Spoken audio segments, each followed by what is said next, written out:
50 pitches and they were leaving him out there. He wasn't even at 100 pitches yet.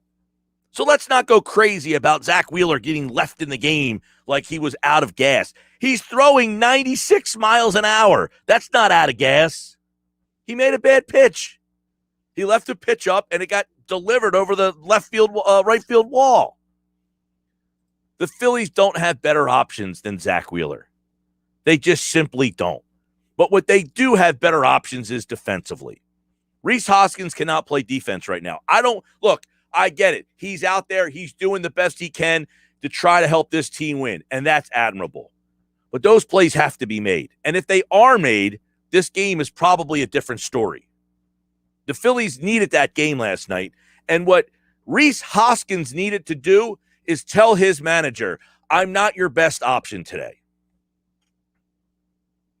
Coach, I am not your best option today. I'm going to hurt the team. If you need me as an at-bat later on in the game, I'll help you out. But putting me in the field will hurt my team. And Rhys Hoskins hurt the team last night. The Phillies were accredited with 2 errors. Not fair. Not fair to Zach Wheeler. If you look at the box score last night, the Phillies got the lead. They gave up a couple of runs in the 4th. What happened in that one? Franco doubled to right, and then the fielding error by McCutchen. Diaz singled to right, which was a ball that was blistered by Hoskins. Hoskins has to knock the ball down. That ball cannot get into the outfield. Absolutely can't get into the outfield. Later on in the game, what happens again? When you take a look at the Rays and how they scored their run, you had another error situation. That pop-up that goes into foul territory, Rhys Hoskins, I don't care if he's on one leg hopping for the ball. He has to make that catch. Has to. And because they couldn't catch a flipping pop-up in foul territory, which is an automatic out, they are giving you the out, you end up losing that game. You end up losing that game because you can't make high school routine plays at first base last night. Look, I know it sounds like you're just hammering Hoskins. He's hurt. He hasn't played. He's got the strained left groin. It's going to be like this for a while. He was out for 14 games. But Girardi last night acknowledged that the groin injury is affecting Hoskins in the field. Well, then Hoskins has to acknowledge it too and say, Coach, I'm hurting the team. He could have made a play on Franco's hard hit ball in the 4th. That scored. That ball was scored a double. He stayed down after barely diving for Diaz's grounder in the hole later that inning. That ball was just barely hit by him. And in the 8th, he comes up with that, the routine pop-up that he just, that was poorly played. In the 8th, you end up scoring a run in that inning because you can't catch a pop-up. 5 games out, last night's game, microcosm, right?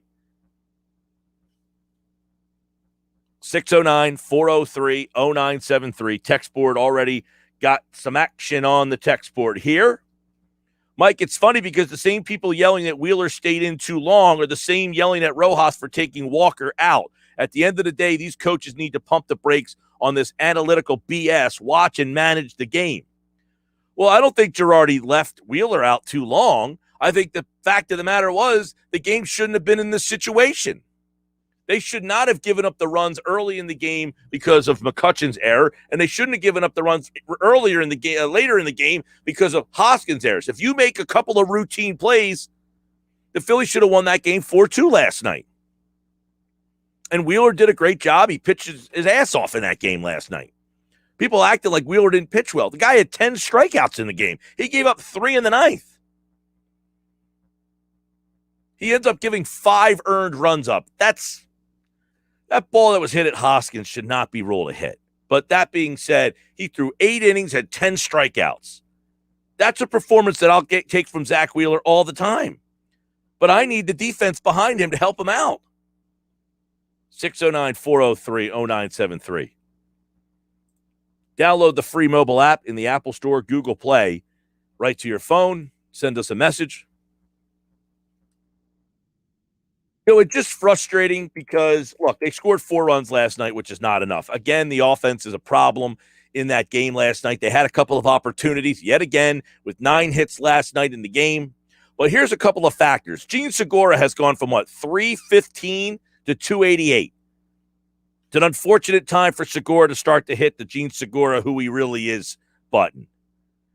JT Realmuto has just been an average guy all season long. He is not the best catcher in baseball right now. He's just another guy. Well, the Phillies are hitting him in a spot in their lineup that says he's the best, and that's not accurate.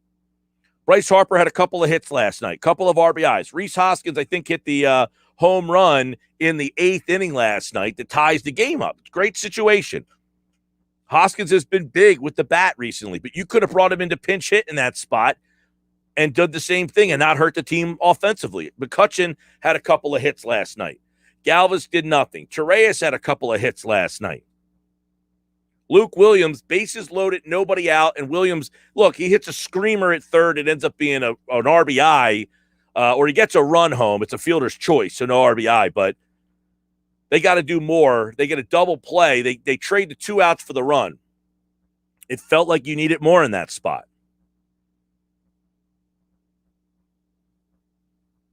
That's the kind of game last night that you just look at and say, man, we, the Phillies, we gave it everything we had, and it just wasn't enough.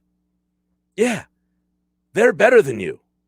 The Rays are better than you. That's evident. But it doesn't help when the team is already better than you and you're giving them extra outs. In that situation, you have no shot. And the Phillies had no shot because of it. And now moving forward, this is a series. Mike McGarry will be on tomorrow's show. He writes a column on Fridays called Must Win. I'm not suggesting that we're at the must win, but if you don't win this series 3 games to 1, 3 out of 4, you're in trouble.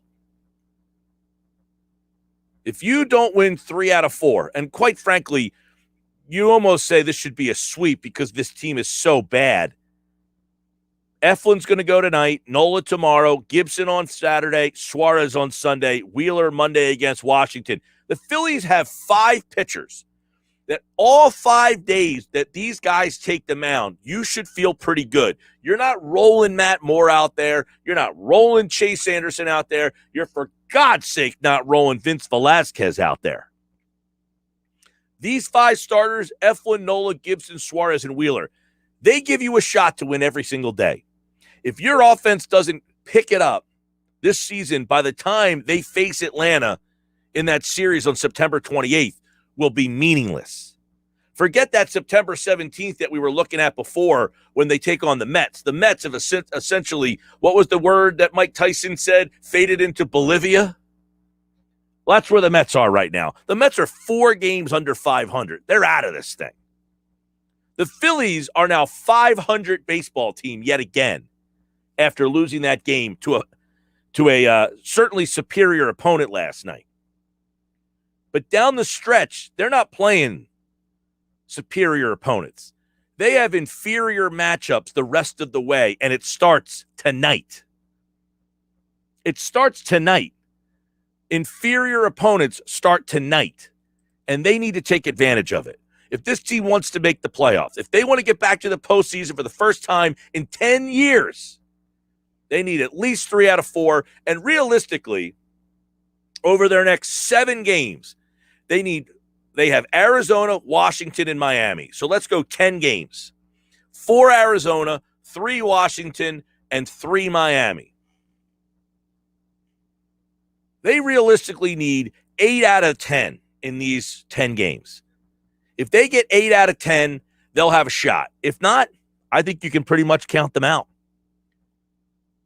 And why do I say that? Well, they got Milwaukee coming up on the road. They got some bad baseball teams. Colorado, Chicago, the Mets are average. Baltimore's an awful baseball team. Pittsburgh's an awful baseball team. And then you play Atlanta. So, sure, there's a chance to get some wins there, but it will not give your clubhouse any realization.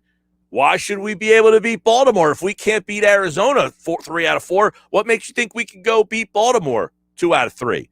Why should, Pittsburgh is a 4-game set in Philly. You have Baltimore and Pittsburgh, a 4-game set in Philly. You have 3 against Baltimore, 4 against Pittsburgh. 7 games coming up against 2 of the worst teams in all of baseball. Well, the last time you played Pittsburgh, they beat you 2 out of 3. The inconsistencies is the issue. And why are you inconsistent? Because there's one thing that is consistent.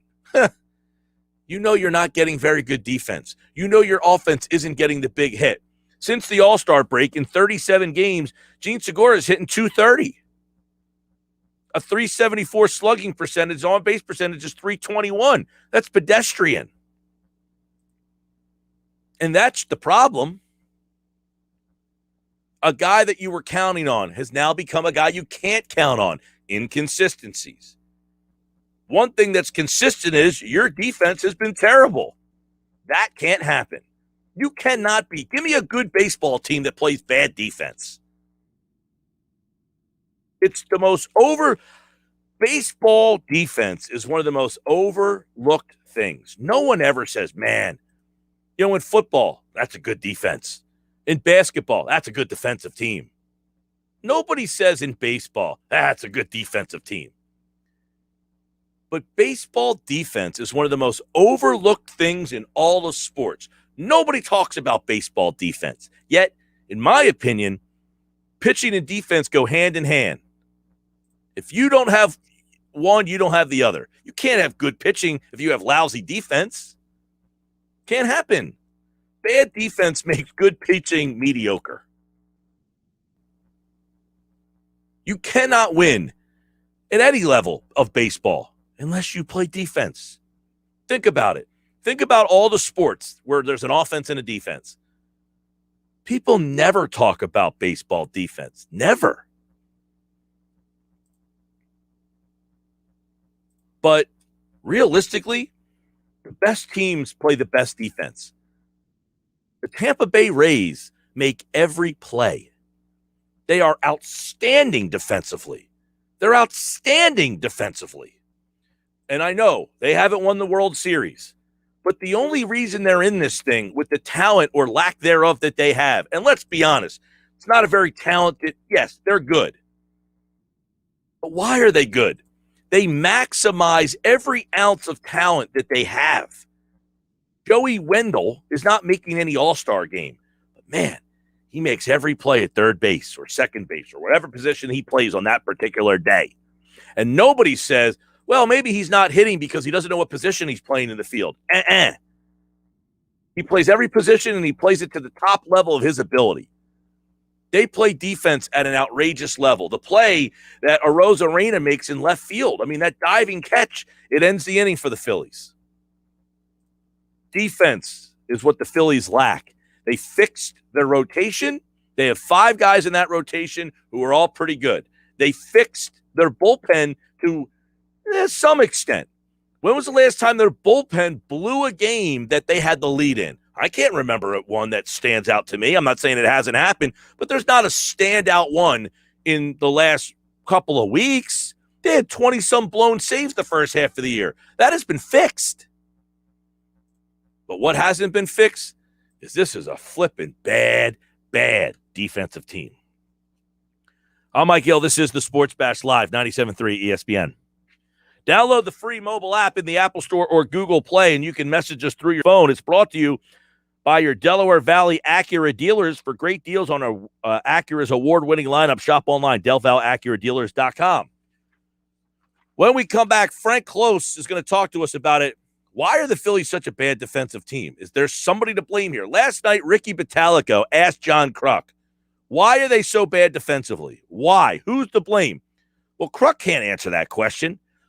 So Frank Close will. And I'll ask him coming up here on the Sports Best, live on 97.3 ESPN and the free mobile app.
All right, Phillies lose 5 back of the Braves now, a series with Arizona. How important is the series? We'll talk to Frank Close, 97.3 ESPN.com. He'll join us to talk a little bit about that. Why are the Phillies such a lousy defensive team? Whose fault is that?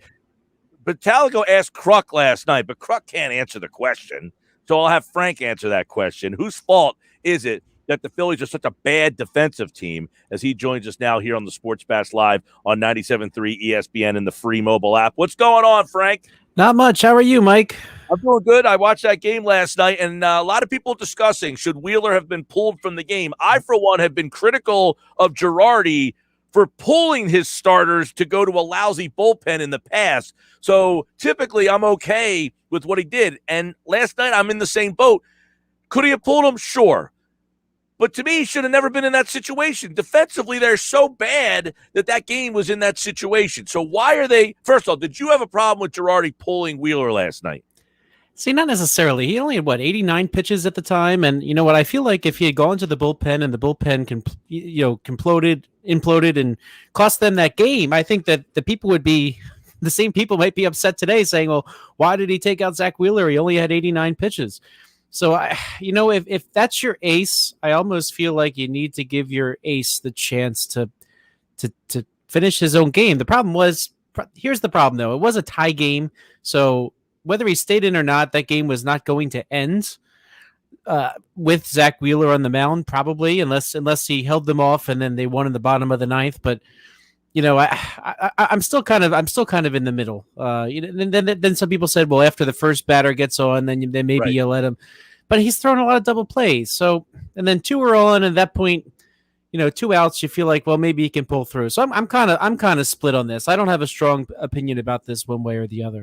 Well, I don't either so much. Like, who's he going to in that spot? Is he going to Kennedy? Is he going to Neris? Because if he goes to Neris, people are going to complain, right? I think he was going to go to Kennedy. I mean, you go to your closer in the top of the ninth in a tie game. That's kind of a common thing to do in baseball. So if he and Kennedy came in and, like I said, gave up a run, then you might be hearing all kinds of things about Girardi anyway. So yeah, it's almost like you're damned if you do, damned if you don't. In that situation, yeah. So what about defensively? In your opinion, who takes the blame as to why this is such a bad defensive team?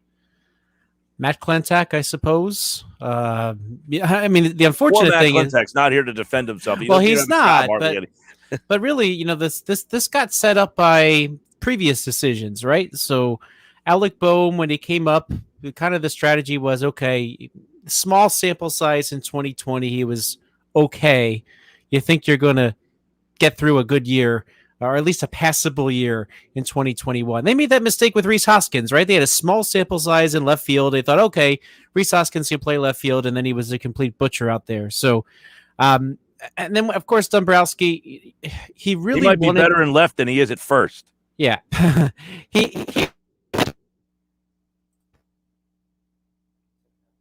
Something happened with your mic there, Frank. So we lost you. See if we can't maybe get you to reconnect that thing there. No, we don't got you there at all. You are completely out. But, yeah, you're right.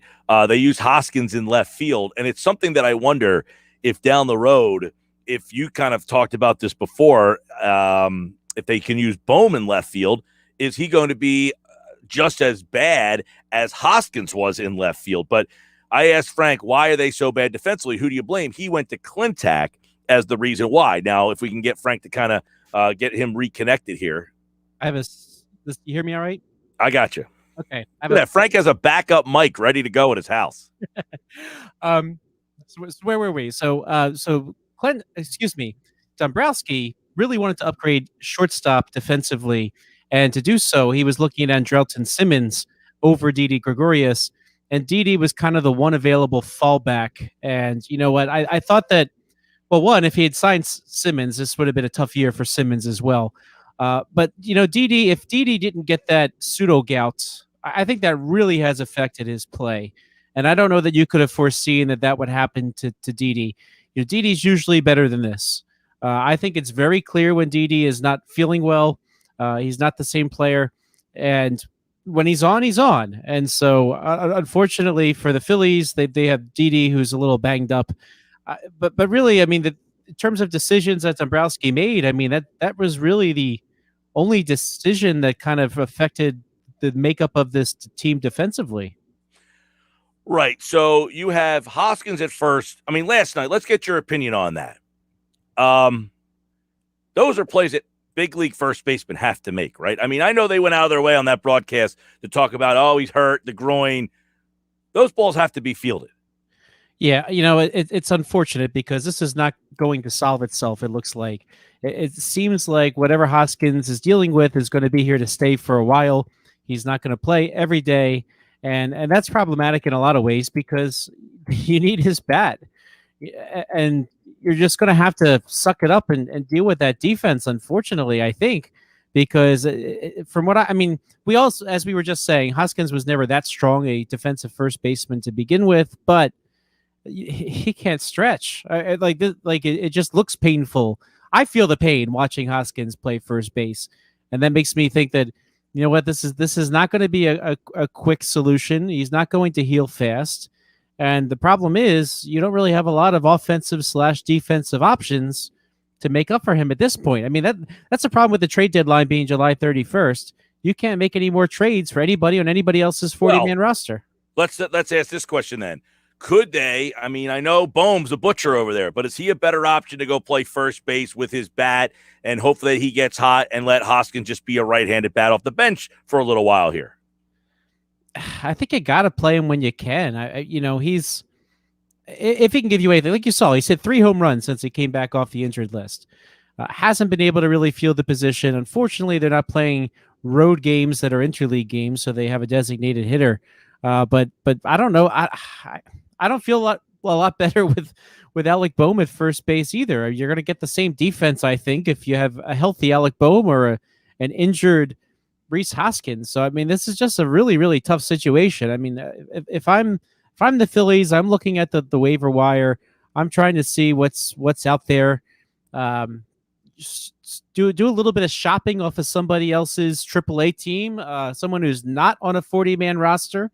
In fact, there's somebody I was kind of eyeing yesterday. His name is Aderlin Rodriguez. He's a AAA first baseman, 29 years old, isn't on any prospect lists. But so far this season, he has 23 home runs, is batting .302, and an OPS of .968. So do you take a shot on somebody like that who can maybe supplement at first base a little bit? That really takes some creativity because, again, you can't trade for a player that's on a 40-man roster. So maybe go look around what's not on a 40-man. I mean, when the Phillies got Brad Miller originally, they found him in the minor leagues for the Yankees. That's how they traded for him. So you might have to try to do something like that and something out of the box and creative because I think this Phillies team needs some help. Well, I mean, it's evident you can't play Hoskins every single day, and you can't play Brad Miller every single day, so they're going to have to come up with another idea here, and maybe you just use Hoskins as a right-handed bat off the bench and save him for that one moment in the game. That foul ball, that pop-up in foul territory, that ball has to be caught by an 11-year-old. Yeah, too many outs are just ruining these starting pitchers. I mean, as many good starts the Phillies have had from starting pitchers, they've really could have gone so much further without these outs. Again, the Nola almost complete game, they gave away outs for that. They gave away outs with Suarez on the mound. They're giving away outs here. So it just can't happen if you're going to compete. Yeah, and Frank, I was talking about this right before you came on. Baseball defense is something that is never discussed. Like in football, you say, that's a good defense, man. That's a really good defense. In basketball, the Brooklyn Nets, they don't play any defense. Oh, the Sixers, they have a good defense. No one talks about baseball defense. But you saw the difference last night between a good defensive team and a bad defensive team and what it meant in that game and what it's meant in this series and what it's meant for this season. Many, many games you could say that. In fact, I think some of Zach Eflin's worst starts were games that the defense let him down and that just kind of led to other things down the way. So Zach Eflin's coming back today. He's somebody that relies on defense. And I'd be interested to see how they're going to set up the defense. I mean, Freddie Galvis makes an error on his first ball. They get him for his defense, but and that one, by the way, I didn't even think Hoskins, if he was healthy, could have helped him out on that. That ball kind of pulled him so far off. Yeah, unfortunately, that was the case. But you know what? You're going to have to play your best possible defense. You probably have to play a lot of Galvis and Torreyes on the left side, and on the right, I guess Miller is your best defensive option. And unfortunately, when Brad Miller starts and plays a lot, he doesn't hit as well as he does when he is coming off the bench. Yeah, well, and that, let's say, they decide, look, we need a right-handed first baseman. They don't really – Galvis has been playing some first base, I guess, in some of the warm-ups. They've been having him with the first baseman on, correct? Correct. But, he was even told to be ready to play some first base. And I don't know. If he's going to be in the game, I'd rather him be someplace that's a more challenging position. Right. I was going to say, it's not like they have that Jay Bruce type of corner outfielder hanging around that could play some first base. So really your option would be either Galvis or I guess bringing Bohm back and sending Williams back down to the minors, which would hamstring you with an extra outfielder. Yeah, there's really no good solution right now, and that's a shame of this year. All right, Frank, over at 97.3 ESPN.com. And by the way, I don't know that they'll bring Bohm back up. I don't know that that's even an option, but it's just something that I was kind of thinking about last night watching the game. Like, I get it. He's not very good over there either, but at least he catches, well, you hope he catches that pop-up and keeps the ball in the infield. 4 plays last night, I thought Hoskins really hurt them, so I don't know how much more they can go to them. You wrote over at 97.3 ESPN that perhaps Dombrowski is just getting started shaking up the Phillies. So what could be next? Well, I think he's going to do with the roster what he just did with the front office. And we had just said, like, on the air, an hour before we found out that Josh Bonifay was being let go or from his position as director of player development, that he was let go. So it sounds like Dombrowski's willing to not worry about hurt feelings, not worried about if the person got a legitimate chance, because Bonifay only had really 2 seasons to develop players. He looks like he's going to be bold, and I have no reason to expect that he's not going to be equally bold with how this roster is put together. Because let's face it, when you join an organization December 11th, a lot of the decisions on that roster have already been made, and a lot of decisions around baseball have already been made. So you lost out on the ability to make any real change this past off season. And so I think you're going to see a very, very different team next year. He's watching what we're all watching. And if there's no DH to put Hoskins or Bohm, I wouldn't be shocked if he moves either or both of them. I think what we're talking about right now about defense is going to really change his approach next off season. And I think it could come in a very big way. I tweeted this out earlier, and it's not like, earth-shattering, but the contracts of Harper and Real Muto would not be desirable to another team, correct? I think that's fair to say. With that, the only desirable guy goes back to Hoskins, right? And so if they really want to shake this thing up, Hoskins, Nola, those 2 guys would be the 2 biggest possibilities of getting moved in the offseason if Dombrowski does what you're suggesting. I think they're very much in play to be traded. I mean, even Nola, he's getting close to the end of that deal he signed for a team that's contending or perhaps doesn't have a big payroll. I think he's reasonably priced for next year.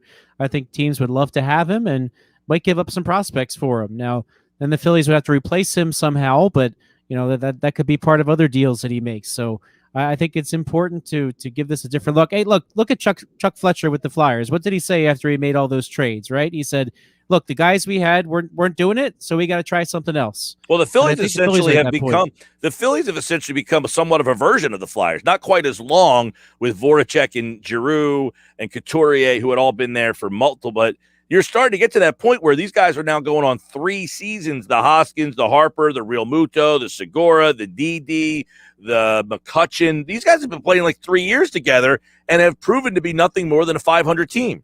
That's absolutely correct. And you know what? You can't fall in love with your own players and want to keep them around because you like them. I mean, sometimes you got to shake it up. Sometimes you have to make trades that you don't like making. Sometimes you're going to say goodbye to players that you don't want to say goodbye to. But at the end of the day, this is a results-oriented business, and you got to win. So I can see the Phillies really shaking things up here with Dombrowski at the helm. And I think it's very, very clear from these moves we saw this week that he has full backing of ownership to do whatever he thinks is necessary. And I totally expect him to do so. Frank Close covers the Phillies, 97.3 ESPN.com. In your mind, how imperative is this 4-game set with Arizona? I mean, are we starting to get – I joke all the time. Mike McGarry writes his column called Must Win, which kind of came from us having Twitter battles about him saying that, oh, these are must-win games. He was saying it in like June a couple of years ago. There's no must-win games in June. Are these must-win games against Arizona? Yes, I think that the Braves, they won those 9 games in a row because they beat up on the bad teams that they're supposed to beat. Now, the Phillies didn't beat up on Arizona in Arizona, but they're at home. They have nothing to blame but themselves if they don't take advantage of these here, because that's how they're going to catch up to the Braves as well. The Braves are playing San Francisco. The Braves are playing Los Angeles. The Phillies take care of business against the bad teams. They got to be within striking distance before they face the Braves at the end of the month of September. So this is the time you do it. You win these games against Arizona. You win these games, upcoming games against the likes of Baltimore and the Nationals. Phillies have to win these games, period. They got Pittsburgh coming up as well. Baltimore, Pittsburgh. They have a 7-game set with those guys before they play the Braves. So some would say, hey, you have a chance to make up some ground right before you play Atlanta. But these games here, the Arizonas, Washington, Miami, these are, I say, out of 10. You got to win almost 8 out of 10 of these games. Hey, the Braves won 9 out of 9 when they had a similar stretch recently, and that's what propelled the Braves to be where they are. That and the Phillies losing those games to the Diamondbacks. So now that the schedule is turning a little bit towards the Phillies, now Joe Girardi will tell you he doesn't want to hear about the schedule, because at the end of the day, you need to win these games. The Phillies need to win these games. They need to win those games against the Cubs, Orioles, Pirates, Rockies. Like they've got a lot of teams there that they on paper should be beating, and the Phillies have to win these games if they're going to win the NL East. And if they don't, they have no one to blame but themselves. Yeah. Zach Eflin goes tonight. Hey, we talked about this the other day, but if you look at the pitching coming up here, you've got a very favorable group of pitchers that all 5 days, Frank, you feel pretty. There's no Matt Moore. There's no Chase Anderson. There's no Vince Velasquez. All 5 guys you feel pretty good about rolling out over the last month of the season here. Definitely. The one thing, though, is like when Ranger Suarez joined the rotation, Zach Eflin's probably going to have to grow into it a little bit. The Phillies did not give him a long rehab assignment because, let's face it, they need him. So I wouldn't expect Eflin to go too deep today, but he's got to build back up. So the bullpen behind him better be ready today. Luckily, they didn't really pitch yesterday. All right, Frank Close. Brogdon got the call in the 9th last night. He was the guy who came in to follow up Zach Wheeler. By the way, was that ball fair or foul? I think it could have been fair. All right. You're allowed to be Could truthful. have. Yeah. It's okay. All right, Frank Close, 97.3 ESPN.com. Check out his story right now on our website. He says perhaps Dombrowski is just getting started shaking up the Phillies. Read more about it at 97.3 ESPN.com. Follow him on Twitter at Frank Close with a K. All right, Frank, take care, pal. Thanks, Mike. Always good to talk to you. Yeah, man. And Frank gets the backup mic going right on the fly there to kind of get us back in gear. This is the Sports Bash Live on 97.3 ESPN, the free mobile app. We're brought to you by Dell. For your small business needs, call a Dell Technologies advisor today at 877-ASK-DELL. Coming up, John Clayton, the professor, going to talk a little NFL with us in the 3 o'clock hour. John joins us regularly throughout the NFL season. He's going to jumpstart it with an appearance in about a half an hour from now, so stick around for that. Also, Eagles safety Anthony Harris will join the show today. He signed over from the Minnesota Vikings. He will join us at 5 o'clock tonight. So John Clayton, Adam Kaplan, Anthony Harris, Rob Motti. Why would you be going anywhere else?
Mike Gill with you till 6. Sports Bash, 97.3 ESPN. John Clayton, Eagles safety Anthony Harris will join me at 5 o'clock tonight as well. So Anthony Harris at 5, Rob Motti at 5:25. The Professor, John Clayton, in about a half an hour from now. I am Mike Gill. This is the Sports Bash. And don't forget, download the free mobile app. It's free thanks to First Bank of Sea Isle. You can get in the Apple Store or Google Play and hit us up through the Message Us button on the free mobile app. You can hit us up on the text board as well, 609-403-0973. The Phillies lose last night in pretty Little League-ish fashion. Terrible defense, the cause of it. I don't have a problem with Girardi leaving his ace pitcher out there, because if he didn't, we would be complaining that Neris just coughed up another one. So go with your best. Take your shot there. He didn't make a good pitch. That's what it comes down to. But that being said, he should have never been in that position. It's up to Rhys Hoskins, the leader of this team, quote unquote, to go to the manager and tell him, I am hurting the team. It's okay to say, today's not my day, right? It's okay to say, hey, coach, I don't have it today. It's probably better if you get me out of here. There's 2 plays that the Phillies get out of innings without giving up a run. If they, in fact, make plays at first base that are easily made. Easily made.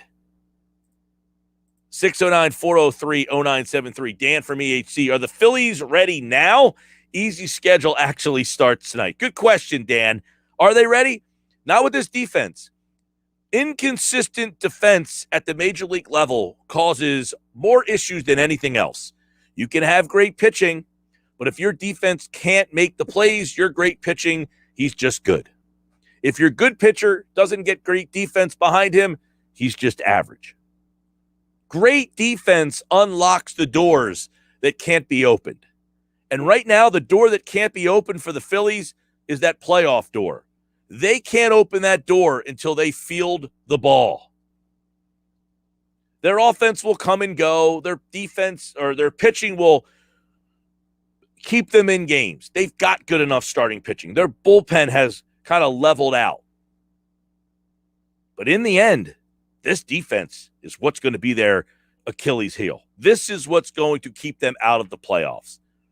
In the end, when you look at it, why did the Phillies not make the playoffs? It's an answer that not many people will give. Their pitching wasn't great. Their bullpen was horrible. Their offense didn't hit. No. They didn't make the playoffs because they could not do the simplest of tasks. Field the ball. They have got to be one of the worst defensive teams I've ever seen. And somehow they're not the worst defensive team in all of baseball, fielding percentage-wise. When it comes to making errors, their 75 is 5th worst in baseball. Look at the teams at the bottom. Minnesota, they're the worst team in baseball. They're the worst team in terms of errors. Miami Marlins, they're one of the worst defensive teams in the league. Why have the Red Sox gone south? Defensively, they're terrible. The Phillies are bottom 5 in the league in defense. And that's why they're one of the worst teams. I don't want to say one of the worst teams in baseball. That's not fair. That is why they've been disappointing this season. This team should be better than 500. How much better? That I'm not sure.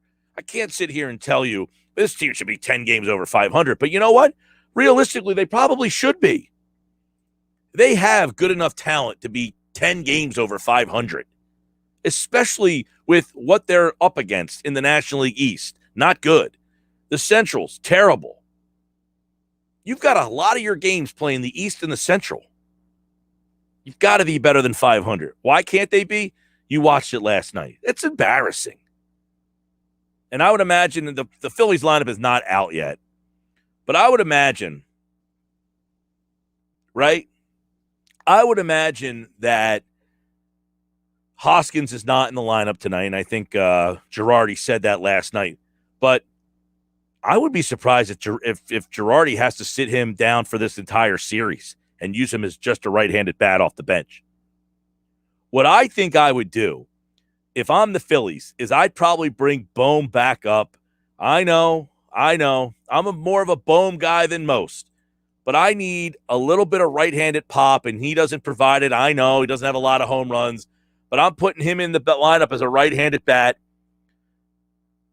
and play him in at first base, and I probably send Luke Williams down to the minors. If I need another outfielder, I've got Galvis up here now. He can go play the outfield. Luke Williams isn't helping me. He's not make or breaking this roster. But you can't play Rhys Hoskins at first base anymore. You just can't do it.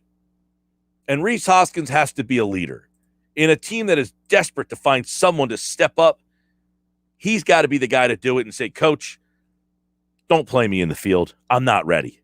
It's admirable that you tried, but it hurt the team last night.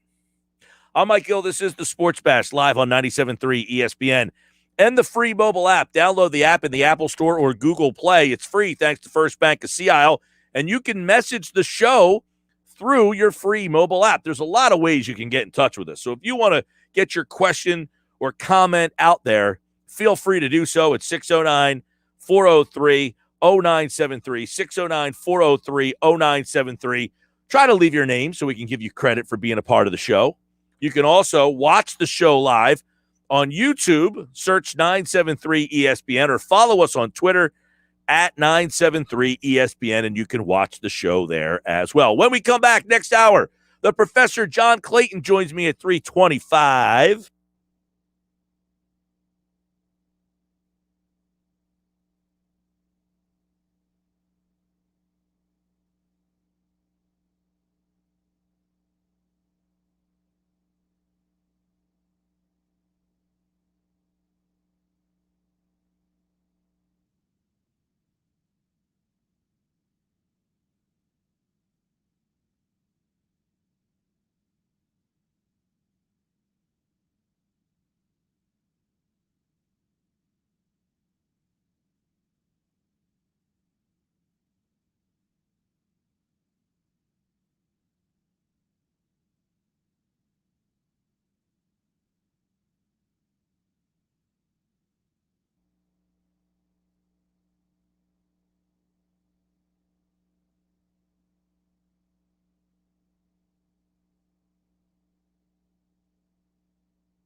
All right, second hour of the show. John Clayton in 20 minutes. Stick around. I'm Mike Gill, Sports Bash Live, 97.3 ESPN. Eagles and Jets this weekend. Friday night right here on 97.3 ESPN. Check out our website, 973ESPN.com. Frank Close writing about the Phillies. Are they done? He says Dombrowski just getting started shaking up this team. What's he mean? Check it out, 97.3ESPN.com. Plus, the Flyers have signed Sean Couturier to a new 8-year extension. Get the details right now at 97.3ESPN.com. Plus, another story about the Eagles that, think about this. How many, what was it? August the 10th, I think, was the date. August the 10th, Patrick Robinson retired from the NFL. And today, another member of the Eagles Super Bowl winning team retired from the NFL. Get the details right now at 97.3ESPN.com. You know, it starts to make you feel about how long ago the Eagles won that Super Bowl. Time moves quickly. And all these guys retiring from that Super Bowl team, it starts to really make you open your eyes about how long ago, how quickly things move, not only in life, but in sports. The Eagles were 13-3. They were on top of the world. They were the Super Bowl champions. The 3 quarterbacks that were on that roster, all gone. Wentz, Foles, Sudfeld. Of the 53-man roster, think about this. LeGarrette Blount, no longer in the league. Corey Clement, hanging around with the Giants. Jay Ajayi was 24 years old on that championship team. He is now gone. Wendell Smallwood, gone. Kenyon Barner, out of the league. Darren Sproles, retired. Nelson Aguilar, New England. Torrey Smith, retired. Zach Ertz, still in Philadelphia. Alshon Jeffrey, out of the league. Mac Hollins, down in Miami. Brett Selleck, retired. Those were your players that helped you win a Super Bowl. Of that group, one is still on your roster. By the way, Trey Burton, another one, out of the league. I think Trey Burton's out of the league. I'm pretty sure he is. He has really bounced around since that Super Bowl team. I think he was in Indianapolis, maybe Chicago. I think he was in Indianapolis last year, Chicago the year before that. But of that group, that whole offense, Zach Ertz is the only guy left. Think about it. Defensively, Nigel Bradham out of the league. Malcolm Jenkins with the Saints. Michael Kendricks, I think he's out of the league. He got himself into a little bit of trouble. Jalen Mills, he was 23 years old on that team. He is now in New England. Rodney McLeod is here in Philadelphia. Patrick Robinson retired. Brandon Graham is here. Corey Graham out of the league. Vinnie Curry had to basically retire yesterday. Ronald Darby was 23 years old on that team. He is now, I think Darby, he was in Washington last year. I know he's somewhere else this year. I don't remember where. Chris Long out of the league. Rasul Douglas just signed with the Raiders. Fletcher Cox is still here. Jordan Hicks is in, he got hurt that year, but he is in Arizona. Timmy Jernigan, I think, is out of the league. Derek Barnett is here. Camus Grugier-Hill is in Miami. Najee Good, I believe, is out of the league. Bo Allen, Jalen Watkins, Chris Maragos. Those guys, I mean, think about that defense. Essentially, the only guys that are still here are Brandon Graham, Fletcher Cox, and Vinnie Curry. Not Vinnie Curry, Derek Barnett. Time moves fast in the NFL. The only guys I didn't mention from that team was the offensive line. And they're all still here, except for Jason Peters and Big V. But the entire offensive line is the only group of guys that are still left. Jason Kelsey, Isaac Seumalo, Brandon Brooks, and Lane Johnson. They're all still here. But it just goes to show how fast things move and how fast things change in the NFL. It's such a fast-moving league, man, from one year to the next. And that is why when you look at the Eagles last year going 4-11-1, you can't take that as gospel. Well, just because you were bad one year doesn't mean you're going to be bad the next. Just because the same roster you had, right? Just because the roster that you had intact last year seemingly comes back, it doesn't. This roster is not the same roster that you saw last year. The roster that you saw for the Philadelphia Eagles last year, it's not this roster. It's not this roster at all. This roster has Lane Johnson. Last year's did not. This roster has Brandon Brooks. Last year's did not. This roster has Isaac Seumalo. He missed a big chunk of games last year. This roster has Jordan Mailata. He didn't play left tackle exclusively last year. They finally settled in on him. This roster didn't have Devonta Smith. This roster didn't have a lot of this roster has a lot of different pieces than the roster had last year. Over at CBS Sports, they ranked the Eagles and young offensive cores in football. While expectations might not be high for the 2021 Eagles, the future seems bright. The offense features a plethora of exciting options. First-round picks at wide receiver, Devonta Smith, Jalen Reagor. They also have plenty of talent around those two with second-year quarterback Jalen Hurts, running back Miles Sanders, Kenneth Gainwell, plus promising young wide receiver Quez Watkins, Travis Fulgham, and then, of course, there's Dallas Goedert. With all that talent, CBS Sports NFL writer Chris Trapasso ranked the NFL's top 10 young offensive cores, with the Eagles group coming in at number 3 in the NFL. Yeah, number 3.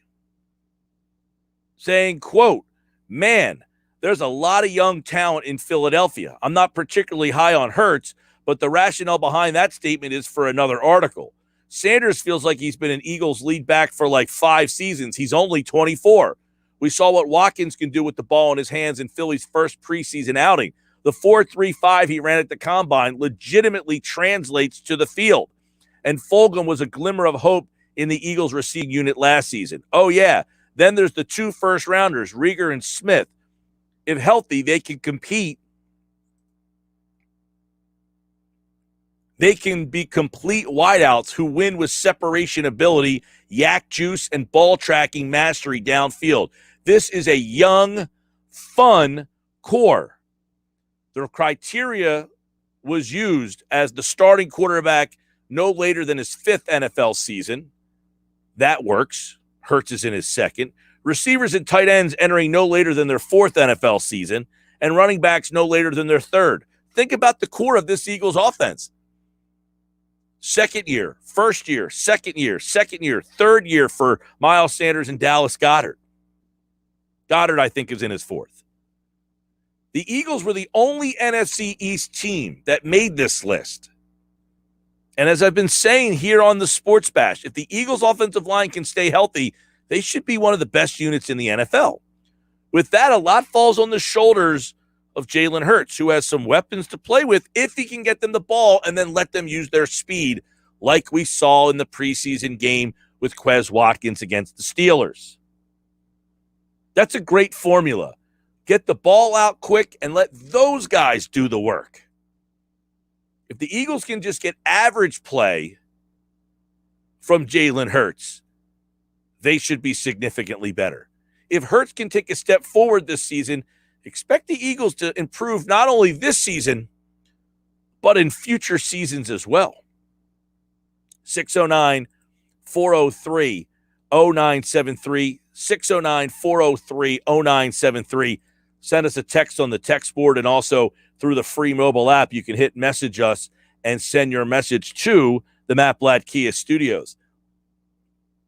As I look up and down that roster from the Eagles Super Bowl season in 2017, look at all the changes that have happened. But think about the changes from 17 to the previous year, 16. When you think about the previous season, the Philadelphia Eagles, how many of those guys helped you out? Well, Ryan Matthews, gone. He wasn't here in 17. Josh Huff, Bryce Treggs, Jordan Matthews, Dorial Green Beckham, Paul Turner. Those guys were all on the roster the previous season. as was guys like Nolan Carroll, Leotis McKelvin, Connor Barwin, Benny Logan, Marcus Smith, Ron Brooks. Yeah. See how fast things can change in this league from one year to the next? That's the vibe that I'm getting around this team. Not Super Bowl vibe, but quick changing vibes. And that article over at CBS Sports kind of backs it up. People around the league are seeing what the Eagles are building here. Speed on the offensive side of the ball. Now, speed doesn't necessarily mean that you're going to win. It takes a lot more than just straight line speed. But what it does take is a creative play caller who can figure out ways to get the speed the ball. It's one problem I had with Doug Peterson. I wasn't a Doug Peterson hater by any stretch of the imagination, nor did I even think he deserved to be fired. But what I will say is I thought Peterson did a poor job of getting his playmakers the ball and accentuating the positives of the players that they did have. In other words, I've got a speed guy in Quez Watkins. Well, how many times did you run a bubble screen for him and let him utilize his 4.3 speed in the open field? I don't remember too many. Sure, he might have done it once or twice, but once it worked, hey, how about a jet sweep? Hey, how about a bubble screen? Hey, how about just a opportunity to catch the ball on a quick little hook, reverse field, and get up the field? They did not do a good job in that aspect. In fact, you could say that it's fair to say that Doug Peterson failed mightily in that avenue. Getting the ball, accentuating the positives of the players that he did have. They did not do a very good job there. And quite frankly, I don't want to say it got him fired, but it got people to say, I'm not so sure, right? I'm not so sure that Doug did a great job with utilizing or developing is the word, I guess, young talent, right? I don't think that he ever ended up doing a good job. I don't think he was looked at as a guy who did a great job developing the young talent on this team. And unfortunately, in the end, I think that might have been what ended up doing him in. They had a difference of opinion. They didn't see eye to eye. And that is why with this team, I don't know much about Nick Sirianni. I don't know what kind of coach he's going to be. I really don't. But what I think Nick Sirianni could do is get more from the guys that Doug Peterson didn't get much from. And that's what I'm looking forward to. Last year's NFL season was something for the Eagles that was not very predictable, right? Vegas had them winning 10 games last year. 10. They came well short of that. Well, can they hit somewhere in the middle this year? Is it possible that, I say 10 in the middle, is it possible that the Eagles are a team that this year is only predicted to win 6 or 7 games, but maybe they go on to surpass that? I think that's a better possibility than what happened last year. And a lot of it has to do with the speed, play caller, play designer, all that stuff. That's what has me excited about this season. What has you excited about this season? As we're getting into the final preseason game, send me a text, 609-403-0973, 609-403-0973, and tell me what is something that has you excited about this Eagles season. In a season that doesn't have a lot of expectations, what is something that you're excited about? What's one thing that, hey, they might not have a winning season, but I'm excited to watch this? What is it? 609-403-0973. We'll read them all throughout the show. Let me know, all right? Because, yeah, this season doesn't have a lot of expectations. We can all admit that this season kind of feels like, I'm intrigued. I'm excited, but what is something that you're excited to see? What is something that you're excited to find out? So for some of you, it might be Jalen Hurts. For some of you, it might be Devonta Smith.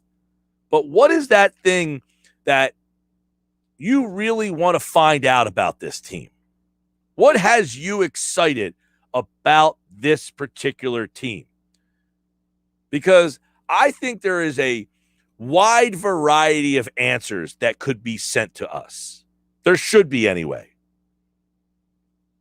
There is a whole bunch of things that I'm excited about. I'll list off a few throughout the day, throughout the show. These are, a handful of things that I would say I'm excited about X, Y, and Z. These are a group of things that I'm pretty excited about. One, boom, boom, boom. And I can tell you one thing off the bat is it's what's old is new. Something I'm excited to find out about is, can this offensive line be the offensive line that we thought it could be or that we think it can be? Because if it can be, then I get a chance to see this offense in action. Then I get a chance to see how this offense operates. Something I couldn't get a chance to see last year. At every opportunity, somebody went down on that offensive line. So that's something that excites me off the bat. Can this offensive line really be what jump starts the offense? That's cool. I'm excited about that. What has you excited? 609-403-0973.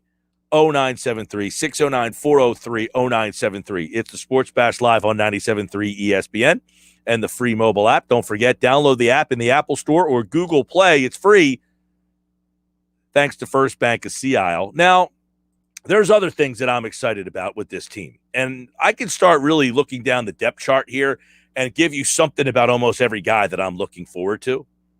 When I say Jalen Hurts, of course, I want to see how Jalen Hurts runs the team. I don't even know that it's, hey, can he be the franchise quarterback? I don't even know that that's what I'm looking for. Can he be the franchise quarterback? I don't know that franchise quarterback is something that this team looks at right now. Nick Foles wasn't a franchise quarterback, but what Nick Foles did was he ran the offense. He had a very good defense, and he ran the offense. But I'm ready to see if Jalen Hurts is as advertised. What does that mean? Can he lead an offense? Not be the franchise quarterback. He's not going to be Aaron Rodgers. Heck, I'm not sure he's going to be Russell Wilson. But what he can be is a guy who leads a franchise. There's a difference between being a leader of a franchise and a franchise quarterback. And I think that Jalen Hurts, what I'm excited to find out is, can he lead a franchise? So we'll go down the roster. Something you're excited about with this particular team. Something that has you really excited to find out this season. 609-403-0973. Watching the show, leave it in the comments section as well as the free mobile app. Hit the message us button and leave your messages in the free mobile app. They come to the Matt Blatt Kia Studios. I'm Mike Gill. This is the Sports Bash Live on 97.3 ESPN, the free mobile app. And, of course, coming up in about 5 minutes from now, we'll talk to Professor John Clayton. He tells us there's 5 teams that could surprise this season. Which 5 teams could surprise this season? We'll ask him that coming up next here on the Sports Bash Live on 97.3 ESPN. Plus, we'll get his thoughts on some of the quarterback situations that are now kind of firming themselves up. But when we come back, 5 NFL teams that could surprise this season. Plus, I want to know from you, give me something that has you excited about this year's Eagles team. Whether they win, lose, or draw, what are you excited to find out about? 609-403-0973. You're excited about the Eagles this season because fill in the blank. I'm back with more Sports Bash, 97.3 ESPN, the free mobile app.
All right, 325 on your Thursday. Busy day today. Phillies taking on Arizona tonight. Tomorrow, the Eagles are back in action right here on 97.3 ESPN. They take on the Jets.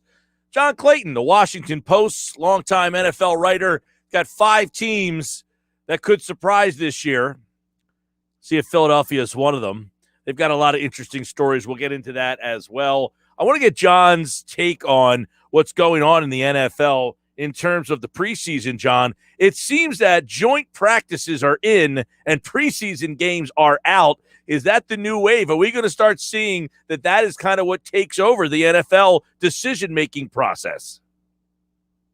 Certainly something that you can see coaches warming up to, because last week there were 16 teams that had joint practices, and most of the coaches in those 16 teams did not even play their starters in the preseason games.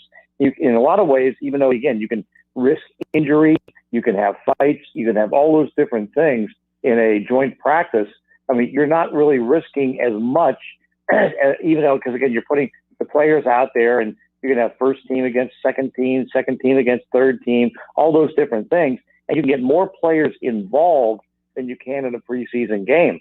And so what the trend has been this year, in week 1 of the preseason, there was 522 players that didn't play in the first preseason week. And last week, in week 2, it was 565. And a lot of that was because of the fact that you had the 16 teams in dual practices. This week we have, I think, 4 teams having dual practices. So that number's probably going to decline into the 400s. But you can see that you don't want to try to risk injury in some of these preseason games. And ultimately, what you wonder about, will they eliminate the preseason games?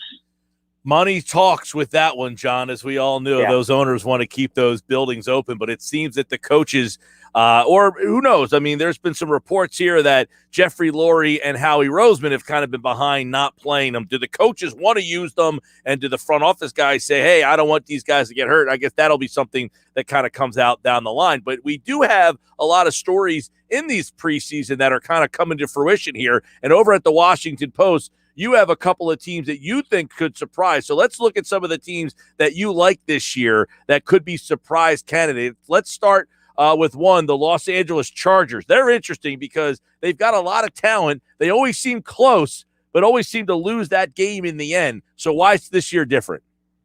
Well, the year's different because they made a coaching change. You know, Anthony Lynn got off to a good start last year, and then everything collapsed. And one thing with Anthony Lynn as a coach, for whatever reason, they were just not good in closing games. And so now they got Brandon Staley coming over. You know, he has a chance to, establish himself a little bit more. They've got changing from a 4-3 to a 3-4 defense. But when you look at the talent on that team, you know, the 7 teams that had coaching changes, they're the most talented team. You know, they've got Keenan Allen at wide receiver. Justin Herbert was the rookie of the year last year. They made great strides as far as fixing their offensive line, which was horrible last year. And so I think that they have a great chance to be a surprise team, because when you look at them, you know, even though they were 5-11, 6-10 last year, they were a team that you can say this year they should be a wild card playoff team. All right, another team that I think a lot of people are buzzing about, and there's a couple of prongs to this, is the Denver Broncos. Great roster. They made their decision on quarterback. So kind of talk about the quarterback decision and why they could surprise. Well, they can surprise because when you look at now obviously Vic Fangio is on the hot seat because he's had 2 losing seasons, and he was 0-7 in September in his first 2 years as head coach. Well, one of the things that works in his favor is the fact that George Payton, the new general manager, put together now the deepest secondary and the best secondary in the National Football League. You know, they're 3 deep at wide receiver now. That Cortland Sutton's coming back from ACL surgery. You know, Pro Football Focus has them as the 6th best pass catching group in the National Football League. They're good on the offensive line. They made the decision to go to Teddy Bridgewater. But here's the other thing that helps them out a lot: easy schedule. I mean, they have the 5th easiest schedule in the National Football League. And then when you look, and this is, I think, one of the reasons that Vic ended up taking Teddy Bridgewater and making him the starting quarterback, you look at him in September, they take on the New York Giants, the Jacksonville Jaguars, and the Jets. That's 9-39 for the record of the teams in the last 9-39 for the September schedule. If they can't start off 2-1, 3-0, Vic's in trouble. But they should, because you can see that Fangio is being aggressive. I mean, he's gone for 6 fourth downs. He's got one of the deepest running back groups. So I think they're in good shape too. And of course, the easy schedule is going to help them out a whole bunch. John Clayton's with us from the Washington Post. For more on these 5 teams, check out thewashingtonpost.com. You mentioned the Giants. You like them to possibly be a surprise. This NFC East seems to be all over the place. Yeah, it really is. And one of the things that you can see is that the NFC East schedule, particularly with the fact that you didn't have a winning team in the division, it really stacks up. That's why, for example, you have to figure a surprise team. And I wouldn't include Dallas because, Dallas has Dak Prescott coming back. They've got, 3 good receivers, although right now they got so many things going on with, COVID-19 problems. I think they've got 7 players on the COVID list, including CeeDee Lamb. But somebody in this division has to be a surprise team. Now, Washington, they won the division, so you can't make them a surprise team at 7-9. I'm leaning toward the Giants over the Eagles. The Eagles, how about the fact that the Eagles have, the easiest schedule in the National Football League, a 4-17 schedule that only has 5 teams on it with 500 records or better. But I still think, you look at the Giants, I'm not totally sold on them, but, they were 6-10 last year. We'll see if Daniel Jones can do some things. Certainly, they're real good on the defensive line.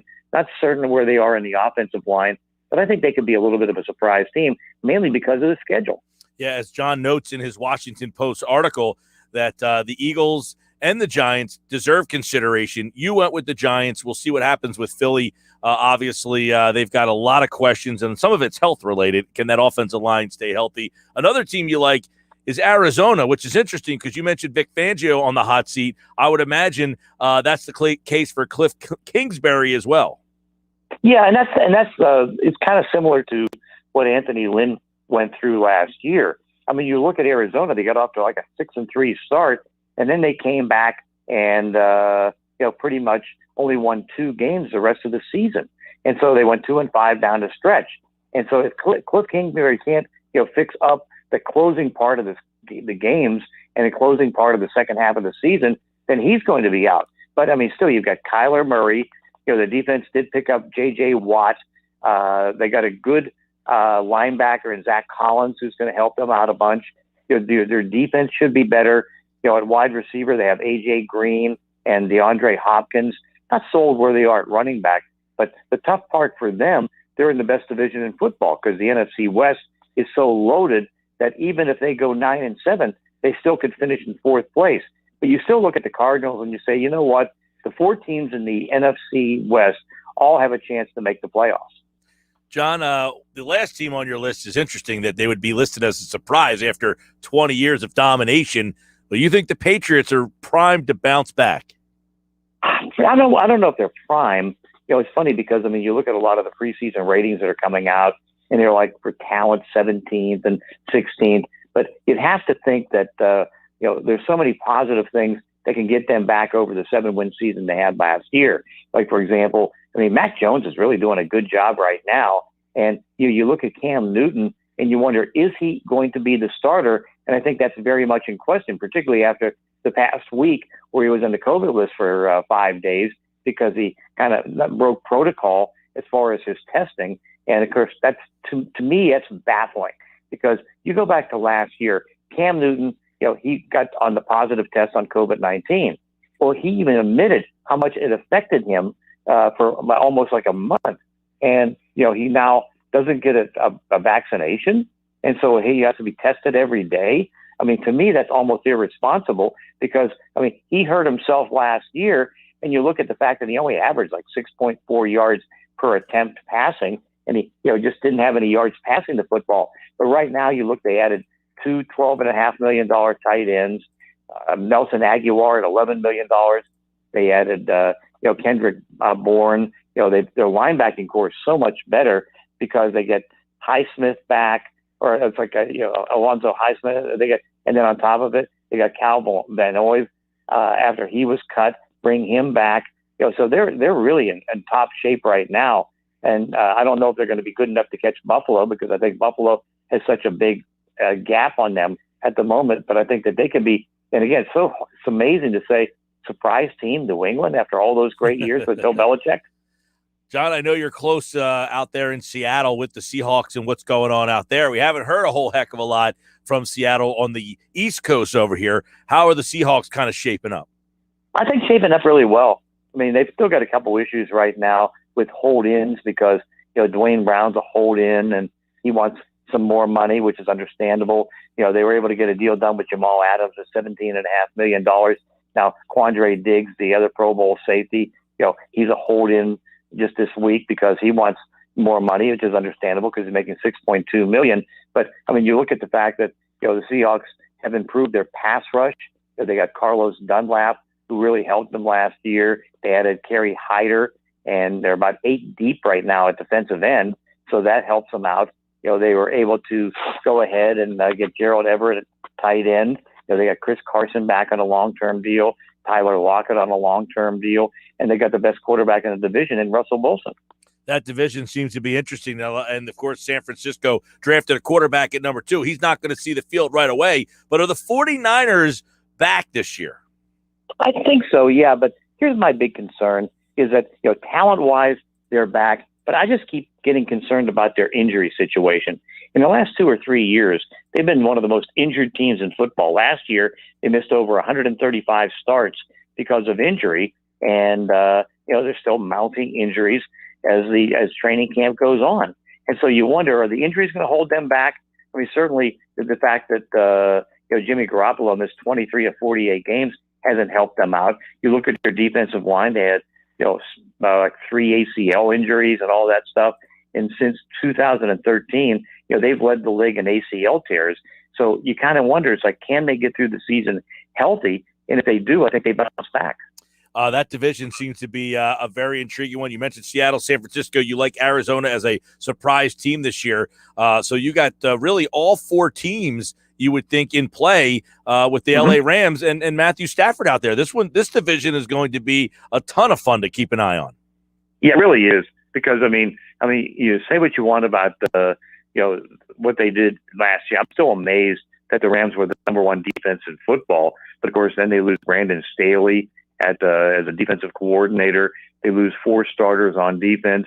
They're better at quarterback with Matthew Stafford, and they suffered a big blow when Cam Akers blew out his Achilles tendon. But they made a great move yesterday in getting Sony Michel for a 6th round pick next year, 4th round pick in 2023, and that's going to help them out. So it's like they're still close in the mix, and of course they ended up finishing second in the division, but then they ended up beating Seattle in a playoff game. John, I know a lot of people like Buffalo, Kansas City in the AFC, and obviously you've got Aaron Rodgers back, so Green Bay seems to be Tampa's the defending champ. But is there somebody else that's not getting enough love, in your opinion, to win the whole thing this year? To win the whole thing, I still wonder, there's so many internal issues right now with Green Bay that they drop back. Chicago with their offensive line is not going to be good, because that offensive line, Jason Peters and Elijah Wilkerson a tackle. Are you kidding me? Andy Dalton's going to be QB1, but is he going to be QB dead, with that group of offensive linemen? Minnesota, I think they've got internal problems too. I know they brought a lot of their defensive players back, but you kind of wonder about them. But the NFC right now, in my opinion, is going down. Tampa Bay obviously is the favorite. They've got Tom Brady, and they brought all their starters back. New Orleans is going to drop significantly. I don't know if Carolina has enough right now to be able to win. But the teams on the rise are the AFC teams. They've got young quarterbacks. They've built their rosters better. Because again, with the young quarterbacks, many of them on the rookie contracts, you can add more. You look at the NFC last year, and you had about a lot of older type quarterbacks, and some of those are starting to show their age. Drew Brees, of course, being out. Aaron Rodgers is going to be fine, but overall, I think right now, and the other problem in the NFC is the fact that with the 17th game, they're all on the road. That doesn't help because the AFC teams get all the home games with that 17th game. Yep. So I think it's going to make it really tough to see too many teams that are going to make big jumps in the NFC. Football's back when you hear John Clayton's voice, and of course, it begins on the 9th is when the Thursday night kickoff is. Tomorrow night, we've got Eagles and Jets right here on 97.3 ESPN. John Clayton, the Washington Post. Check out his 5 surprise teams for the upcoming football season. John, we hope to talk to you down the line, pal. Okay, sounds good. All right, John Clayton here on the Sports Bash, 97.3 ESPN. When I hear John talk football, I know football season's back. And John will be with us this football season here on the Sports Bash. Brought to you by the New Jersey Board of Elections. New Jersey voters, you can cast your ballot early in person before the fall's general election day. Learn more about your voting options at vote.nj.gov. The Professor John Clayton here on the Sports Bash. His 5 surprise teams, I'll give you mine and see how they kind of stack up, because on my list of surprise teams, don't match his list of surprise teams. His was good. But I'll give you my list coming up next on the Sports Bash Live on 97.3 ESPN and the free mobile app.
All right, so earlier I asked you, what is something you're excited about for the Eagles season? What is something that whether they win, lose, have an awful year, have a great year, something you're excited to find out about the Eagles this year?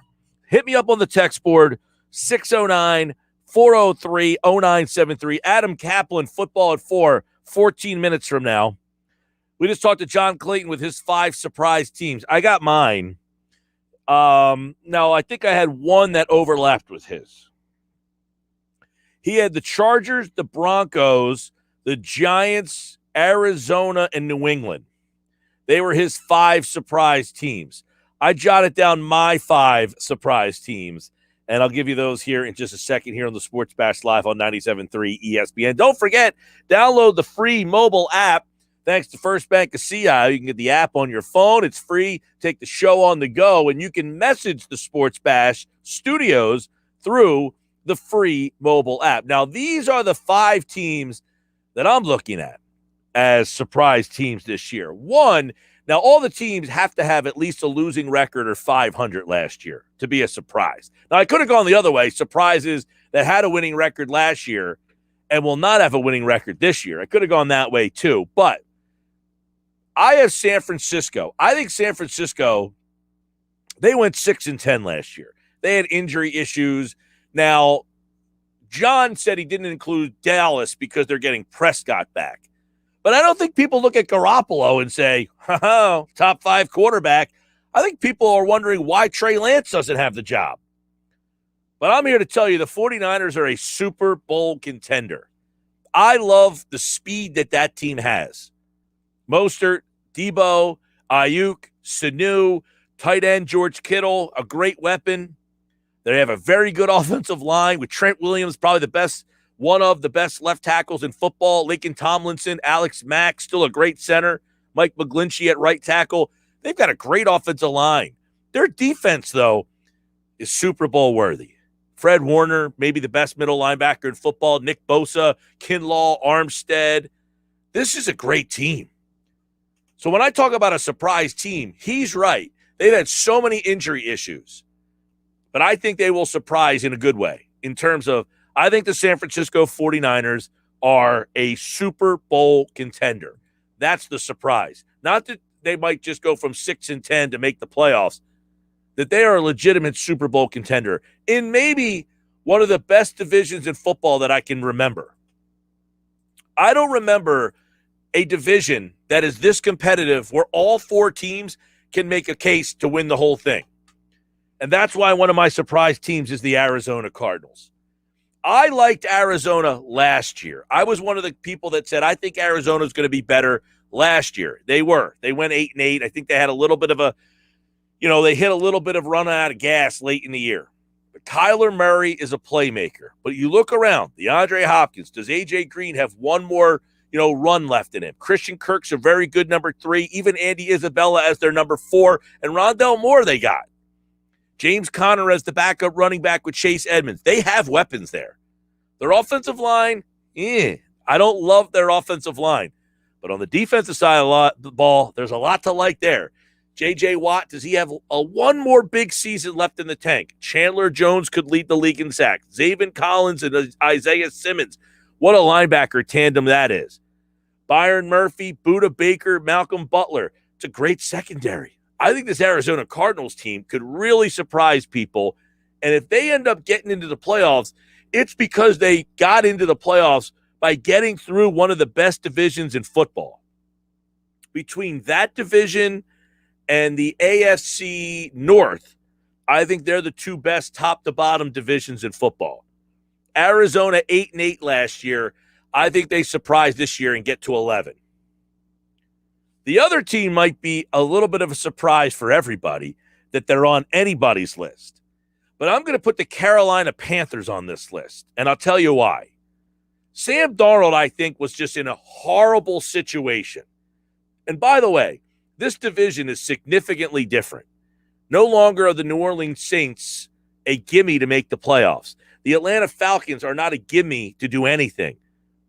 Yes, the Tampa Bay Buccaneers are there, but I think Carolina can take advantage of a weaker NFC South and become a surprise team. With Sam Darnold, getting Christian McCaffrey back is huge. But people forget, Chuba Hubbard is a guy who, if McCaffrey goes out, they didn't have anybody that could take the ball from him last year. Hubbard was an absolute stud at Oklahoma State. I think he could come in and step into McCaffrey's shoes. Robbie Anderson signed there. DJ Moore's a nice weapon. And, they went out and got Dan Arnold in the draft. Their offensive line is pretty good. But again, this is a team that I like on the defensive side of the ball.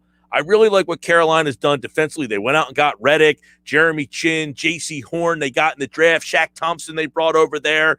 They've got a very good defense. I'm a big proponent of winning with defense. I think they've upgraded the quarterback position. I think they upgraded the defense. Carolina won 5 games last year. I think they can get themselves up into the 8-game range. Another team that was disappointing last year that I think bounces back this year is the Minnesota Vikings. They went 7-9 last year. Their offense is not 7 wins. Justin Jefferson, Adam Thielen, Dalvin Cook. That right there is not a 7-win roster or skill set. It shows you why skill set isn't everything in the NFL. Their offensive line is still a disaster. But they should be better on the defensive side of the ball. They had a ton of injuries over there. They brought in Patrick Peterson. Does he have anything left in the tank? Harrison Smith's a pretty good center. Rashad Breeland, another veteran player. Anthony Barr, Eric Kendricks. So I think Minnesota goes from a very disappointing team last year to a team that could surprise this year. And one of the things is, too, keep in mind, what division do they reside in? You got Green Bay. You just heard what John Clayton said about them. Chicago, I don't think much of. Detroit, I don't think much of. I think Minnesota could be the surprise team in the NFC North. And John went with the Giants as the surprise team in the East. I'll go with Philadelphia. I think so many people are just writing this season off, and I can't understand why.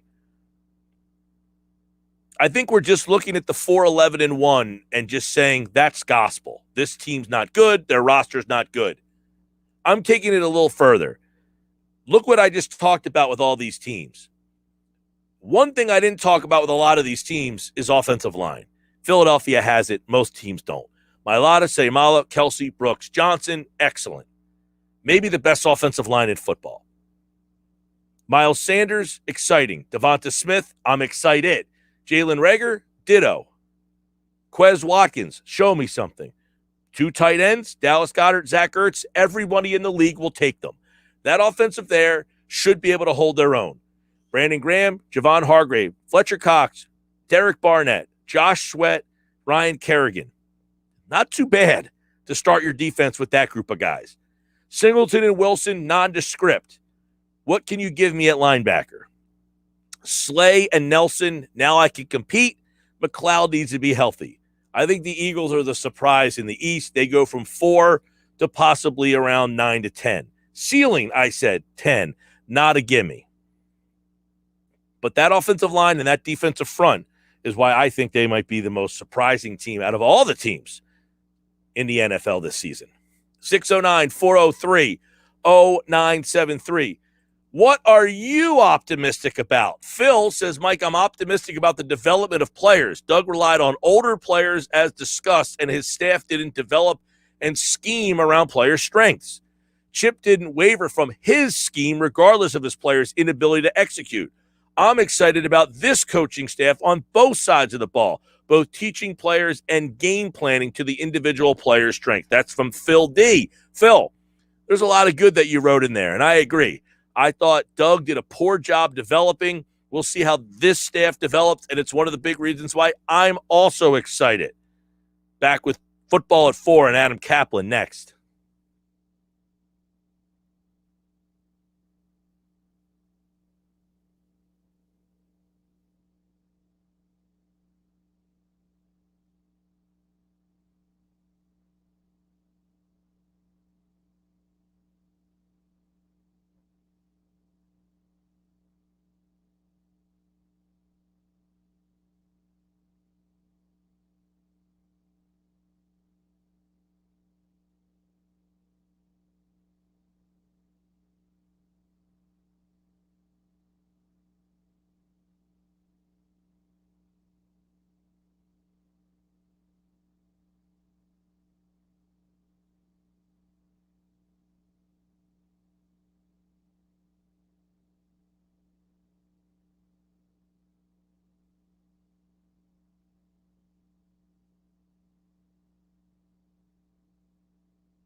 97.3 ESPN presents The Sports Bash with Mike Gill. It's time for Football at 4 with Adam Kaplan. I have real confidence that our football operations can once again create a dominant football team. Powered by the Inside the Birds podcast. Now, live from inside the Matt Black Kia Studios. It's Football at 4. And Football at 4 is powered by the Inside the Birds podcast, which dropped this morning at 6 a.m. Getting ready for the Eagles and Jets and all things Eagles. And it is brought to you by PropSwap, America's sports betting marketplace. Sell your sports bets and take your profit. Find out how at PropSwap.com. Download the PropSwap app today. I feel like I haven't seen Adam Kaplan in quite some time, but he is here. And I am back, and we are together for Football at 4. Adam, what is up, my man? Good to see you. Yeah, we are virtual. Yeah, we're together virtually. You've got your propper, you get your Brian Prop jersey, you got your guffaw with you.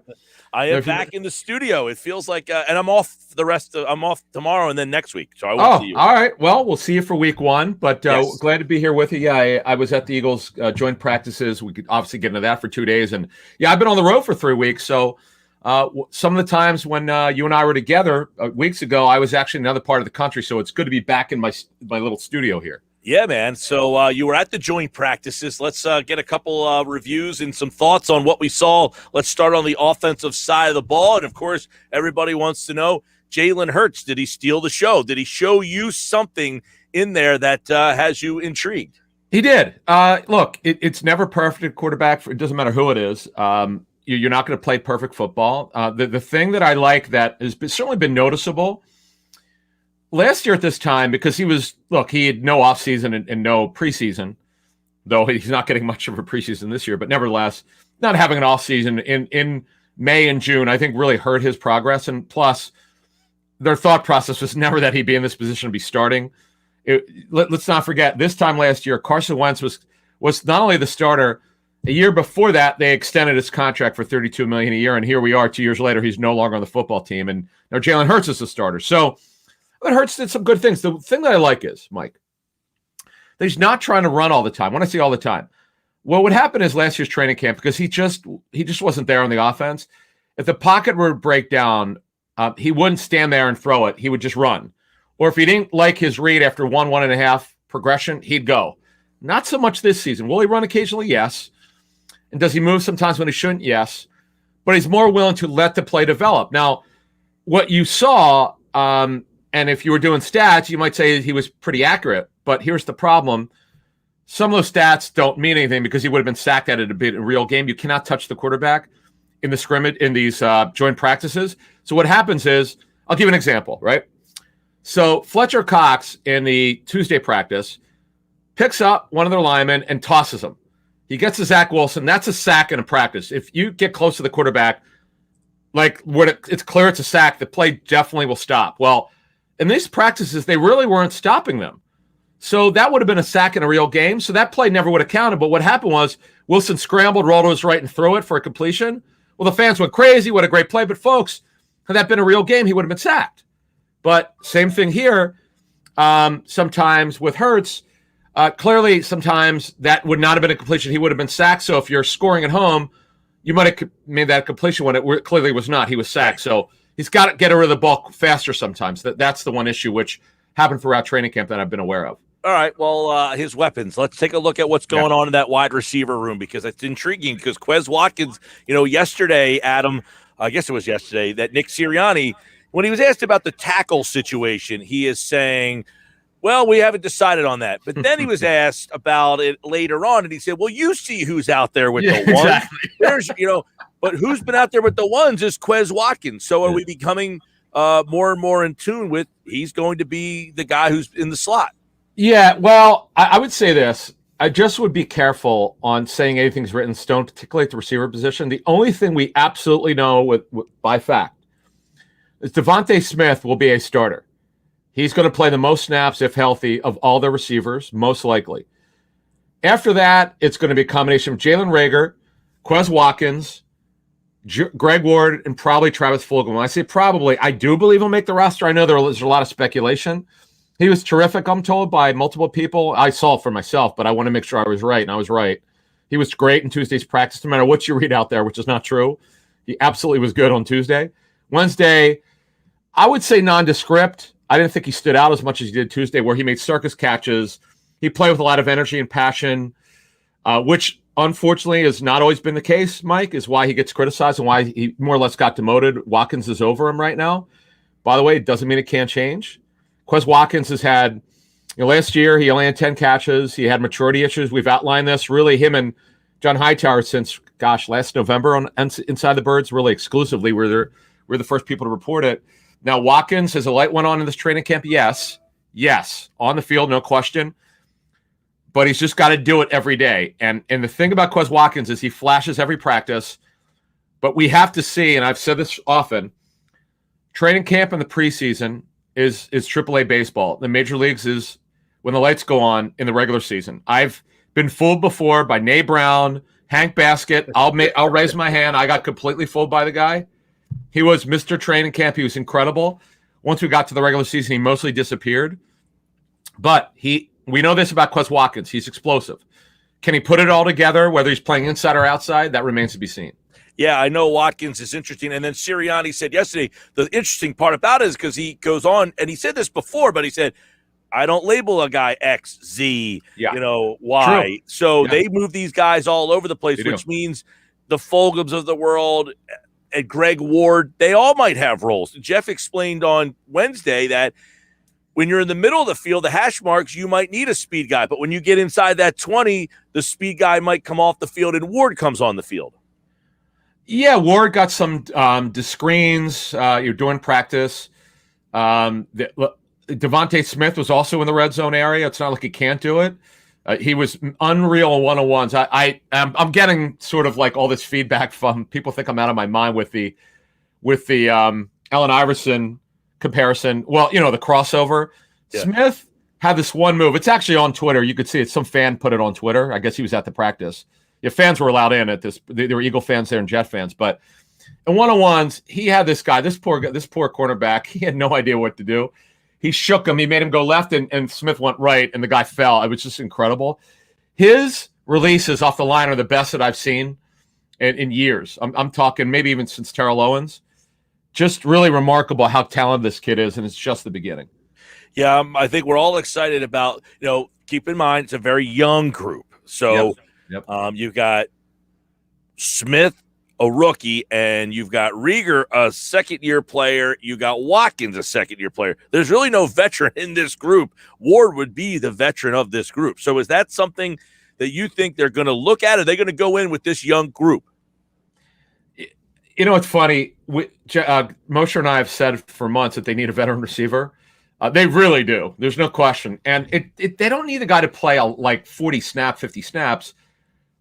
I mean, I know it's not going to happen, but someone like Larry Fitzgerald, who does it right now, is leaning towards not playing this season. He hasn't made a final decision yet, but he did a recent interview with Jim Gray, and it's sounds like he doesn't want to play football right now. But someone who's of high character, an Anquan Bolden type, who would just show the guys how to do it, because their Eagles are one of only two teams that have a vested veteran on their group in the receiver room, and other than Greg Ward and Devontae Smith in terms of showing the guys how to do it, they just don't have anyone else. So we'll see what happens. They don't have very much depth, and it does concern me that they go into the season without this depth. But remember, they've got the initial 53 is Tuesday the 31st, so this coming up Tuesday, and it would not surprise me at all if they add someone who's been around for a while.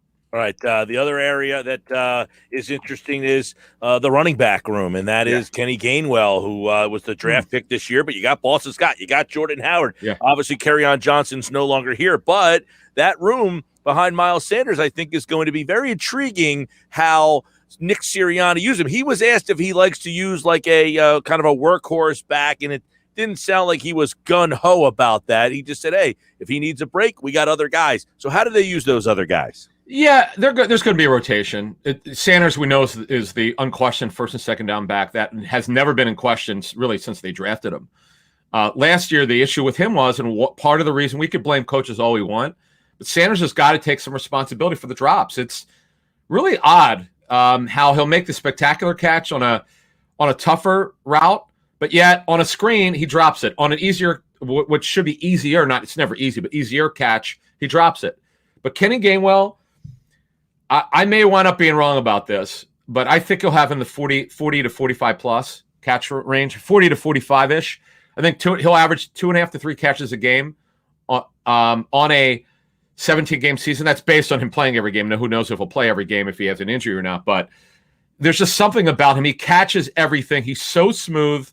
So they'll rotate on third down.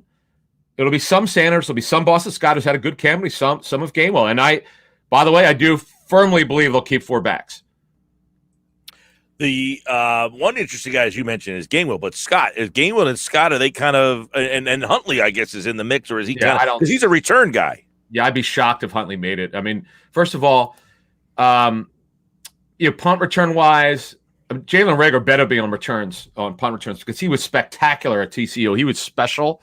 That's what made him a first round pick. He was exceptional as a collegian in that role. Didn't do a lot of it last year. I know he was hurt also. That was part of it. Kickoffs, they could go with a crew. They could go with Watkins and others. And Gainwell, obviously, by the way, Gainwell could be returning kicks too. I don't know why they would keep Huntley. I mean, to keep 5 backs makes no sense to me. Yeah, I know he's quick, but every once in a while you go, oh, wow, in practice he looked interesting today. But overall, he's not better than the other 4 backs. And again, I just don't see him making it. All right. I think tight end is very interesting because we all thought Ertz wouldn't be here. He's here. What's his role and what's behind those two? It's funny. Some guy on Twitter said I'm crazy for saying that you should keep Ertz. Let me explain this, because we got some really great feedback on the show that we dropped. We dropped this morning. Let me explain what I said. I thought I explained it well, but let me explain it a little bit more. If you and I were running the show, Mike, I like Zach personally a lot, but I wanted him moved. I would have wanted him moved because you want to play. You don't want to pigeonhole coaches, but I also expected this receiver core to be more developed by now. It's not. They're at the point now they need just quality pass targets. I always look at offensive pass target group. Give me your pass target group and wide receiver, tight end. Well, as I said earlier, the only dependable guys I think are Ward and Devontae Smith. Fulgham is so up and down. Watkins has come on here. Second week of training camp on, but I don't know how dependable he is. Jalen Reagor is a flash player, but he's not consistent. Goddard is terrific, but he's had an injury history. To me, unless you get wowed, unless you get really good value for Ertz, here's the question. Are you hurting or are you helping the coaching staff here? That is the question going forward here. I've kind of changed my mind on this. I didn't agree with this even when we started camp. Zach has been so good in camp. He's doing great after the ankle surgery. You wouldn't even know that he had it. He looks great. I just don't know if it's smart unless they get good value for him to trade him. Is that similar to where you are with Dillard, or how's that whole situation? Because obviously he's an injured guy and he's still in the mix for left tackle, at least according to Sirianni. As Sirianni said, we know he basically gave away the answers to the test. I mean, he's just saying this in general. Look, any reporter that's been out there knows who's starting and who's not at left tackle. And Sirianni, I don't know what to believe. I like the guy. What did you think about what Joe Banner? Joe Banner tweeted that this is not a good look for the coaches when they lose credibility. But do you agree with that? Wait, I didn't see. What did Joe say? He tweeted yesterday, Joe Banner, I guess it was to, let me see if I can find it and bring it. But he basically subtweeted back to someone who said what Sirianni had said about how the offensive line is up for grabs. And Joe Banner said this loses credibility. This is how coaches lose credibility. I don't disagree. It's like, and Joe's a little bit harder edge than I am. I know Joe pretty well, but I'm agreeing with him in this case. First of all, the players know who's starting. Okay. Also, let's put it this way: if Dillard has any trade value, right, which he would have because he's a former first-round pick, he's pretty athletic. He's had an up-and-down camp. Let's be honest about it. Mailata has mostly been dominant. He's not been perfect. He's had some snaps. I know in the Pittsburgh game there were some snaps he could have been better, but let's call it like it is. Okay. Mailata's a starting left tackle. I said this. I remember saying to Moshe on our show 3 weeks ago or 2 weeks ago. I said, I'll make the decision for him. I know they haven't announced it. Mailata's starting. The competition's over.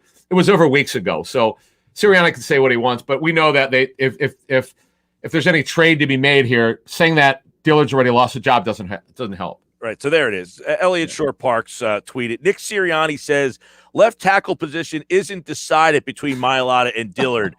Banner says coaches lose credibility when they talk like this. My guess is must be hoping to trade him. Yeah, there you go. See, Joe and I would agree. I didn't know that. I Joe tweets so much I don't keep up with all of it. Yes, he jumped right in there. But the whole lose credibility, I feel like you said, I have to imagine these guys behind closed doors have been told, you're the starter. Don't worry. I have to go out there and keep this thing going about competition. But Mike, they don't need to tell him. They know. It's not like they have. It's like with Jalen Hurts. He knows he's a starter. He's taking all the ones. I mean, right. I laughed at this. I get Sirianni with this competition thing. You and I have talked about this on your show really since February. It's really true. He's like this with his coaches. You're texting him about playing miniature golf. I don't know what he does. Tennis. I don't know what he does, but he's super crazy with the competition. That's fine. But we know that the competition in certain positions was long been over. Yeah. Defensively, that defensive line, we heard good things about Jets practice. What did you see? Oh my gosh, Tuesday, Mike. I mean, I mentioned earlier how Fletcher Cox just picked up the guard and just tossed him. It's funny. When Fletcher Cox brings it, no one could stop him. It's just a matter of when he wants to bring it. He just doesn't always bring it. That's the knock on him. But he's an incredible football player. Hargrave and Josh Sweat. Barnett's not practicing this week due to the shoulder, but Josh Sweat also. Long arms matters, folks. When you've got 34.5-inch arms, you've got an advantage. If the left tackle's got an inch or so shorter, he got into the lineman, the tackle, and he moved him. He was great. I think Tuesday they were way better than Wednesday. But talking to someone from the Eagles, it was a really spirited practice, and it was hot. It was in the mid-90s and humid, and it got physical. In fact, it was one of the most physical joint practices, Mike, I've seen in 20 years. I got to tell you. There were some skirmishes, but they're not just to tackle, but there's some guys taking to the ground. I know that wasn't supposed to be the case, but it was really physical. It was good to see that.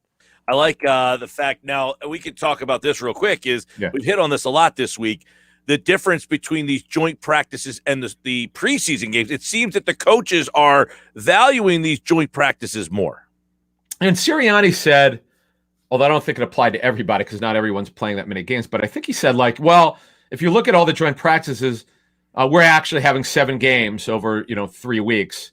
But, of course, Hurts didn't play last week, so it doesn't apply to him. But I get what he means because if you're doing – remember now, they practiced – the practice was over Wednesday at noon Eastern. And just over 2 days later, you're going to play against the Jets. They've been there, by the way, I'm told since Monday night. They're going to be – a lot of these guys are going to be tired. So I don't any of the starters who – if the starters play at all, I don't expect it to be for very long because you just can't wear these guys down.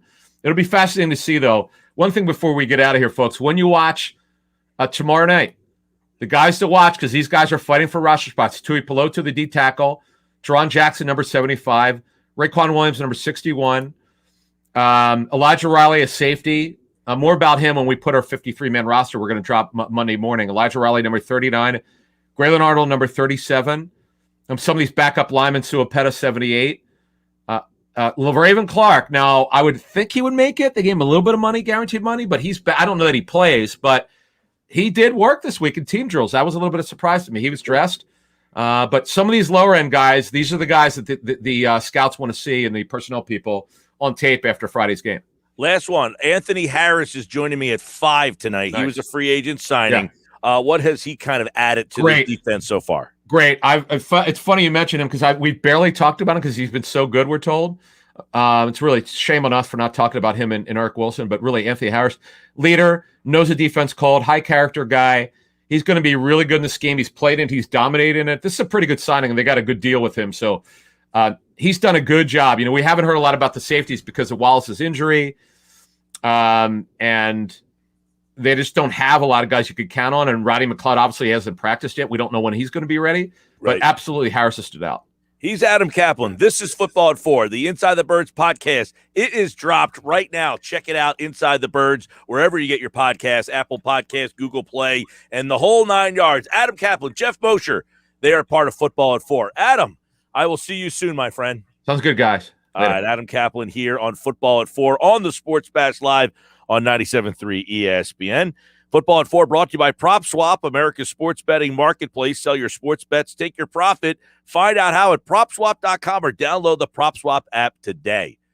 All right, when we come back, do you remember? This is a great segment for the Schweimer. These are things that are happened in the past where Schweim still lives. He's actually roaming the hallways of 97.3 ESPN. So maybe we'll have the Schweim chime in on this edition of Do You Remember, which is coming up next. Plus, don't forget Eagles safety Anthony Harris today at 5 and Rob Motti tonight at 5:25. This is the Sports Bash live on 97.3 ESPN and the free mobile app. It's free thanks to First Bank of Sea Isle. Download it in the Apple Store or Google Play, and you can message us right through the mobile app.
All right, here we go. It's time for Do You Remember? These are events that happened on this day. August the 26th, we go back in time.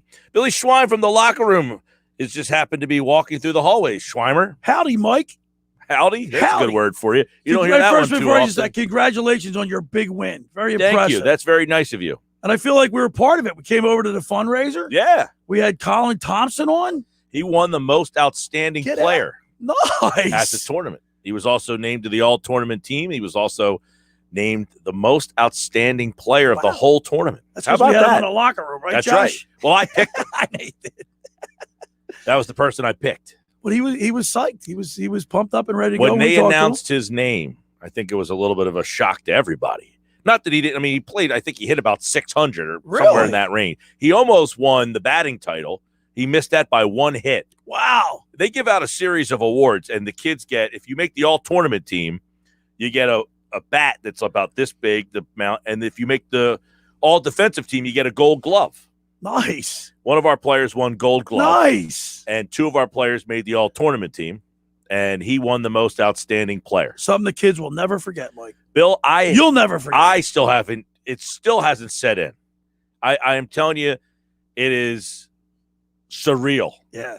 I mean, the Little League World Series is on television right now. Like, this gets a lot of hoopla because the kids are 12, and it's because it's and it's tied. because it's been on for such a long time. Well, it's because it's tied in with tradition. ESPN. But it's the equivalent of when a team does, like, what you go through to get there. And people don't realize you're living in the hotel for 10 days. Yeah. All the stuff that goes on behind the scenes. You know, we got to order certain uniforms. You got to wear their uniforms. Sizing everybody. Well, my thing's too small. This doesn't fit. People having Who pays for the unis? They give us the unis, the one set. If you want the home and away, you have to buy the other one. Okay. And inevitably, of course, they want to buy the second Sure. one, right? So we had the blue and the white. I don't think they do that for Little League. I think they only wear the one jersey.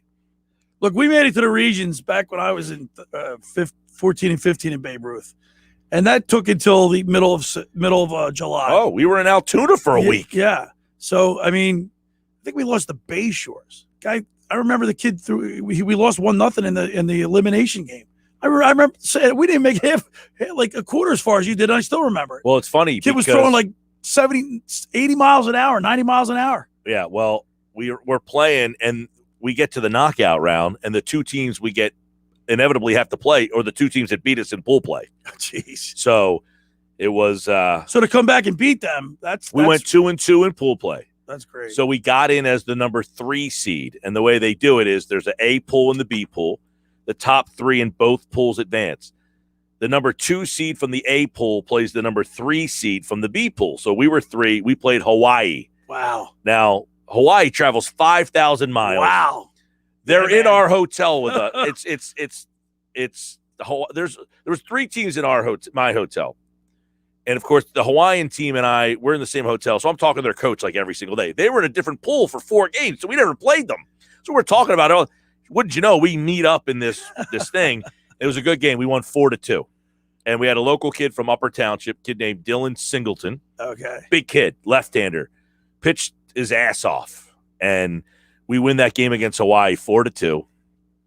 And then we go to play Tallahassee, who beat us the day before 8-1.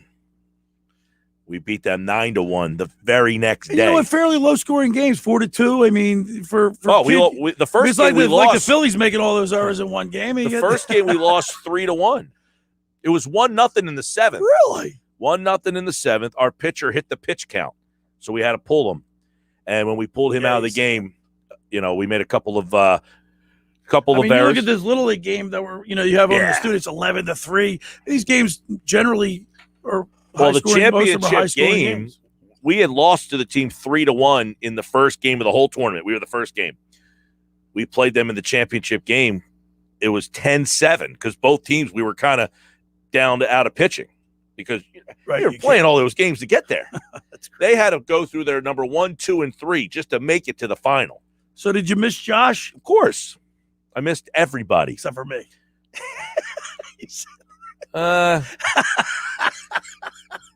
That was the great line on Saturday's show a couple weeks ago when Mike's like, I actually missed Josh. I really did. Why wouldn't I? Yeah, and Billy's like, well, what about us? You're like, Yeah, why You wouldn't guys spend a lot of time together. I know. I was just talking about this today. I said, I'm in this room with Josh for like 5 to 6 hours every day. And it's a little room. This is not a big room. He sits all the way over there. I'm all the way over you here. can't see him. I get it. Yeah. I mean, but I was talking about this yesterday. Very routine oriented, right? I've been so out of my routine. Right. You know? Just to get back and do my routine. Got a little color there, Mike. It. Now I'm on vacation starting tomorrow. Oh, jeez. Josh again. I'm here to work. He likes when I'm not here.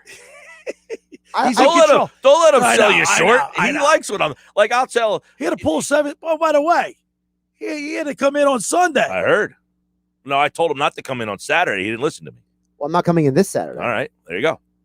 There's a lot of times when I tell him, don't come in on Saturday. He refuses because of you. Right. If it wasn't for you, he wouldn't have to come in on those Saturdays. See that, Or Josh? Sundays, for that matter. Right? He gets taken care of. The good news is I get to sleep in both Saturday and Sunday this weekend. There you go. That's very exciting for me. I'm moving up in the world. Yeah. I guess the PT will be back Sunday for me. That's Is that what correct. it is? Yeah. I have that confirmed. Oh, okay. We had to postpone our golf challenge. All because of the PT? Not all because the chief is kind of threw a monkey wrench into his Yeah, schedule. make a long story short, because Yeah. Billy's going to paint it the way he wants to, Mike, because you know how Billy is. Basically, this whole supposed thing is supposed to be the PT versus the Schwein. In a terms of golf outing? Yeah. Oh, They wait, both yeah. So have- you were asking me about that because PT's pretty good at golf. Yeah, we'll They're- get. They're Yeah, supposed to have partners with it as well. yeah. We put Scotty McKay and Craig Berube in it. Okay. And then Chief calls me, texts me back like So who's- literally a couple days ago and says, "Oh, I got to go to St. Louis, or I'm coming back from St. Louis, whatever." So wait, you were playing with? I was going to play with Chief in my cart and Scotty McKay and Pete. Sounds like Pete got the short end of the stick No, there. Scooter's like, Yeah, but then he has to ride with Scooter all day. Yeah, but Scooter can golf. Well, PT can golf. No, he can't. Better According to than you. PT. No, he's not. That's how this whole started. Right, that's the whole point of it. The whole point of this was He said Billy and Pete have been arguing for months who's the better golfer. Right. He says he shoots around 110. I said, Pete, you've been out. I've been out 5 times. I've shot 101, 102, like 101. I'm around 101, 100, 101, Wow. 102 all the time. I've only been out 5, 6 times this year. Pete's been out like 10. Yeah. But he makes a critical mistake, goes golfing last week and shoots a 98 and then tells me about it. He wants me to give him a stroke on the hardest hole in each. See, He's not getting it from me now. PT's one of those guys that he's good, but he's not getting it now. Not consistently good. Well, but I've only broken 100 once in my life, and it was like 10 years ago. Okay. He's not getting a stroke now. All right. Well, you shouldn't. You guys sound comparable. It's a match. You can't give somebody a stroke when you're up. Does Tiger Woods give anybody a stroke? Oh, well, neither one of you are Tiger Woods. Or close, by the way. I think the best part of this is that literally as soon as the show comes on Sunday, We're going to go at it. I'm going to make sure I have my radio on because I know that in the first 10 minutes, this topic is going to come up. By the way, I do have some breaking news. Okay. All right. This is sports oriented. Right. The Phillies have placed Rhys Hoskins on the injured list. Does that Groin surprise again? you after the effort that he made after that ground No, ball? he was looked horrible like last night. he looked like he hurt himself on that play again, re-injured himself. He should not have been in the game. That's what they said on the broadcast. When he fell at that one point, Yeah. they said his leg just gave out. Yeah, he should not have been out there. But that's where he has to tell Girardi, look, I'm hurting the team. You got to get me out. He had too much pride last night, and it cost him. He's been out for 3 weeks, 3.5 weeks. 14 games he missed. Right. Missed 14 games. Now, the thing that's crazy about it is he comes up and he pops 3 homers in the time he's Right. been back. If he's gonna do that, keep him in. Find a spot for him. Right. Just have him be a bat off the bench because there's every night you need one of those. Exactly. But- Pinch hit. They put him on the injured list in his place. So they called up Eflin, who's going to pitch tonight. They brought back Alvarado. They also designated Chase Anderson for assignment. Wow. So they made a flurry of moves today to, get everything going. But Hoskins, I thought, really cost him last And is he night. what is he on the 15 day or like did they determine? Did they? I think it's 10 day. There's a 10 day now. I thought it was 15. No. That was in like 1988. Well, there you go. Get off my lawn, Mike. Right, exactly. He doesn't So have the newspaper, Mike, so he doesn't know the difference. these are the moves. Eflin is reinstated from the 10 day. Alvarado from the 60 day. Anderson designated for assignment, and Hoskins placed on the 10 day. with that left groin strain. So they're going to try to give him 10 more days off. But, now you don't really have a first baseman on the roster. You're going to play Brad Miller. I guess they're going to play Galvis at some first base. And he made an error last night. Yeah, that's rare. It's But you're very right. rare for him. It's Bring him back for contagious. defensive purposes, and he makes an error. It's contagious. Lineup tonight, Herrera, Segura, Harper, Real Muto, Gregorius, Miller, Torreyes, Jankowski, Eflin. Well, That's your lineup tonight against Arizona. At least we're still talking. It's what, the 26th of August, and we're still talking baseball, even though they're 5 out. Hey, look, they were just in this spot when they had Gabe Kapler, and everybody thought it was his fault. It's not Gabe Kapler's fault. It never was. This team stinks. They're 3 players away. 3 position But players. here's the problem. They're only 3 position players away. Only 3. Only? Well, all right. Yeah, 3. Well, I think Dombrowski's only been here well, not he even made a some year. big moves this week. That being said, they got big problems. The Harper deal, they can't move. Real Muto, that deal's going to come back. Why do you want to bite move them. Harper? I'm not saying I want to. I'm saying, how do they, this core group of guys, Segura, Harper, Real Muto, Gregorius, McCutcheon, they've been together for 3 seasons now, and this is all they are. So how do you shake up? That's your Hoskins. That's your core. They're like the Flyers. McCutcheon's, this is his last year. It is, but so now he's gone. Okay, now you got to replace him. All right, well, Dombrowski, he'll find someone. Okay. Next year. I mean, I don't. I'm Is not there going to be a guy that's going to be any better than the 5 guys I just mentioned? McCutcheon's he had 21 home runs right now, though. I think he still has. He's been He's had okay. some pop in his bat. He's just low batting average. He's provided Right. some power. But He's just been making too many mistakes You in have the a problem field. in center field. No doubt. You have a problem in left field. Correct. You have a problem at shortstop. Correct. Your second baseman is now starting to show his true colors. You have a problem at third base. So 4. 5. That's 5, Bill. No, I'm not worried about second base. Well, Segura's contract's going to be up too. I know. That's 5. How old's Segura? He's what? 20, 30? He might 31. be 31, 30, 31. He's at the. I think he's got another year left on his deal. All right. So I'm not worried about Segura is so what he 3. is. So let's say 3. 3. You need 3. 4. All right. You need a left fielder. You need a center fielder. Right. Definitely need a center You need a fielder. third baseman. Yeah. You need a shortstop. Well, going into the season, who thought or projected that Alec Baum would be playing as poorly as he has? And I mean, I remember in the beginning of the season talking to people and hearing other people say that Alec Baum, like sky was the limit for him, and he was going I to like be Bohm, but he's a butcher in the field. He cannot play third base. And Mike, So you're a manager, you're a coach. You know what's in his head. After he's making all these mistakes, and I've said this several times on my show, he's out there probably going, don't hit the ball to me. Don't hit the ball to me in his head. He doesn't want the ball. He does not want the ball. And here's the problem, Bill. He doesn't have a place to play in the field. There's no place to play him.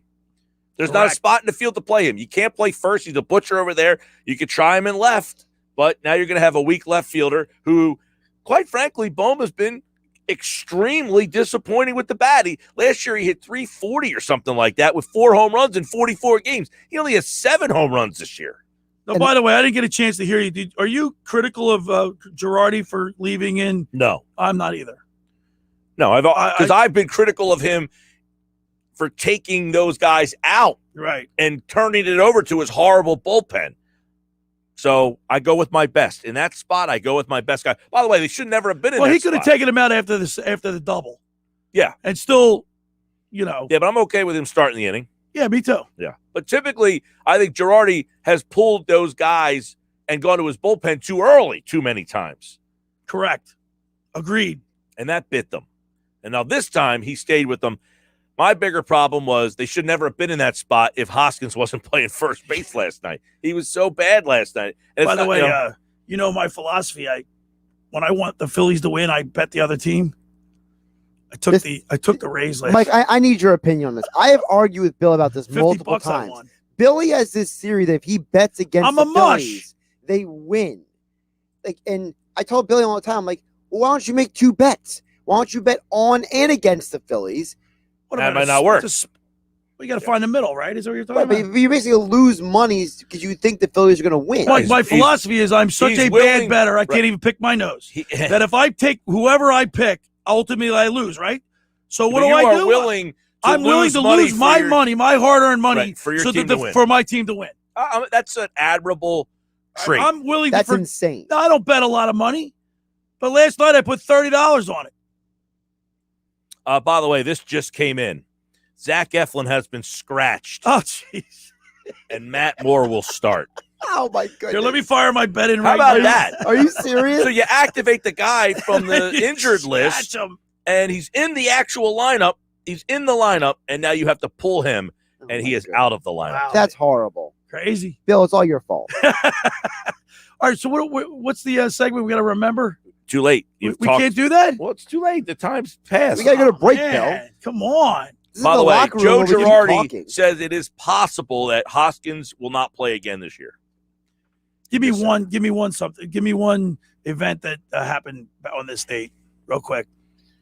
All right, I want to be a part of that because, I go way back, Mike. I know it was not a great day for this, but I'll get one for you. Okay, were you around in 1939?